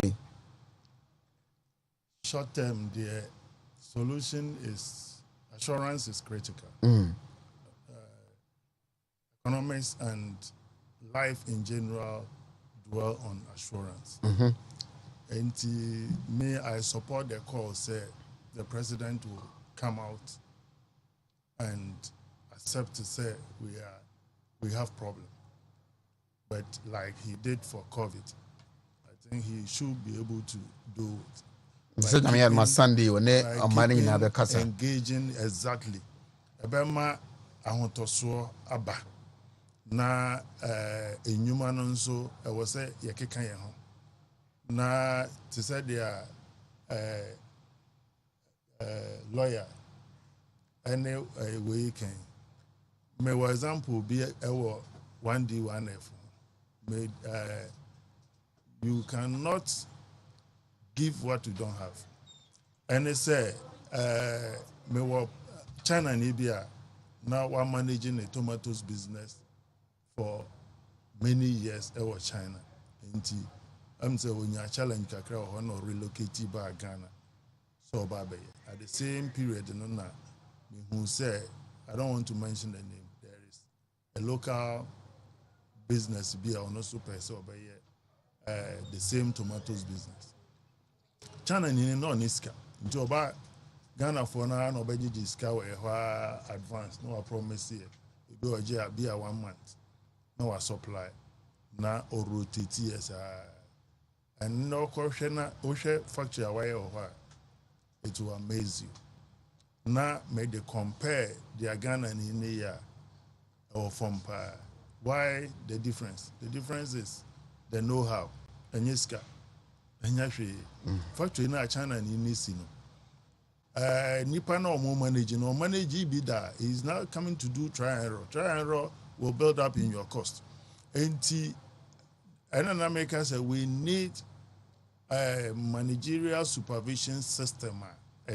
So we register a company, you are under this group, and we network you to support you so that you can grow. I don't know about me a boy as a on mine, and I planting for food and job okay. DB shame, I know said there was a food glut. Emma ya Antongu. And no man say it is a amount why a Jumana season no so here. One to me Anton there is no motivation for you to do the next time. Until we need to understand the costing and everything and link it up. I think that Cote d'Ivoire they have been able to do. And until you oil can Cote d'Ivoire for oil it's me free Hoba Ghana. They were the same characteristics. we can go and learn because omo develop the whole chain, the value chain. No, omo do, omo MLA, omo tong, omo nyina network omo na chain. No, from time to time they address it. Say when for neighbor they back for they share it in the value chain. It's a problem neighbor, they all share it. So at the end of the day, Obi are happy. Until we need to do it. Everything is business. I don't believe government should do anything apart from giving the environment, just shaping the system, and then leaving the people to create their own wealth. Na onyana sumji. Habani medase anopei na yebeko so ni wadi di nkoma na one time class my association ni na ebetuma bofie no madi nkoma na yahwe de betima ya aboa na oman no so atumpo medase medase na kakra America ne say yenya a composer yenyina yanji ehuni obi kan asema yem brandon say oyewe yentie the substance of asem no so kan ye so kan di atem so ye den asem na o kan no de wom ena o se ai beboa no eno ye ne sa ebetima boa na kakra American say omo wa ban mu nso omo ebraso say o so obi afri na konwa so sifo no sifom hwe de a ekoso no omutimi ma omampanyi the correct information so that because cover the buy he got the right information and he delivered. So I see no reason say yenya sa challenge ya sa nipa na ankasa ontimi. I can see say stress one so it is somebody else who will distress you, and I am praying and hoping say we will get a rhythm soon. No be but that's somebody me about. Thank you very much, Openi Anthony. Adunketia and ASU Matonket Company Limited, Ashanti Business Owners Association, Abwa, Vice Chair. Yabesaru Dinkomobium. 34 minutes after 9, after Yembre, Lawyer George Ponda so waha, Yera Edmond upon Pepra Ewaha, Bright Nyampong. West Constituency Youth Organizer, Mamenko Circle Incline na VIP station honum. Menche busuafo ho nyina kwantufo and the management me wofa adakabere from pon. Ofa ma chero pay and ashankafo nyina mo amokofa ka akọ babi nya chemu nyina ene anopay. Lawyer eno wote o papa nka. Papa former president. On the Unipe Asqua. Is it Yampon? Poyando. On the papa. No. The madam for no. I know Akasa na the Okasa in Metnas Miti. In fact, Miti na but. At a point, almost point and move on na them. Or no, when Timian provided Kenya, one and more. He couldn't provide electricity. At the time, one and more no, and or cancel nursing teacher training allowance. At the time, one and more no ye to commander in chief no, and a banking sector, it collapsed. At the time when no, he couldn't repay all those depositors. At the time when na no, and when you acquire no dubious the judgment debts. Inti say ene penny say oka etimwa ene maachira oka kan. Na sen ka de fa. Na bibia besen wiem bibia ba ama wiase nyina abonyenye. Wiase aman nyina obi ato abese no enti no ono so anya no ka bi anya hwe saa na ye kire oman ka bi ma minka bi de wo kire wa dodo amambu de adwenkire obi a betimi a kire na adwen na emum adwen na ya wo kire no. Let us be guided by history. the esipen any nipa no in the helm of affairs near ni see any the way far home. Yet krom hanom say adwuma ho na akwa atwe employment is a problem today. As it used to be problem years ago no ye president ewo. The alternative in creating business there. And yeah, you say na point Rashid Papo na catch say nkotwitwa glasses. We university a ukotwitwa glasses the command point ya obenyeska. Offer bucket na akwose sabo na de begu kwan ho obi ba beto. This was the alternative they provided at the time. Internet there na asesa. Sisi a there na asesa ewo womo in their thinking, in their discourse there na asesa. Omo mayehu. Because at the end of the day, in 2013, I remember very well, front page of graphic, 2024 will be a better year. Yeah, 2014. 2014 will be a better year. 2015, good times ahead. There will be, I remember those captions. It came 3 successive years until 2016. Odifra Abayemu. So ne muamra, and then I walk actually said there will be better days in 2014. 20 good times ahead in 2015. These were his words. Now, Bibi answer sign. And now, obejina on the normal posture, calm posture, and giving lectures that substance be the person working. Yes. Oh, yet I say open so. You put up 1 or 2 things bia ni nyina no a boy man mamu ne chichire terminal 3 and bra university hospital project akofosha ase onso beto aso be we ma phase 1 phase 2 this president has also continued enti eniema ne bi wo wa yete ase so onso ye bibi kakra but ye kan mamu di a wa mu bio ye kan mamu okrum ha wa mu bi enti but all we can make out of the Okani and say John Dada na the answer sign. Right. Andra Michi in the marking kind a year Nensam no Kakrano.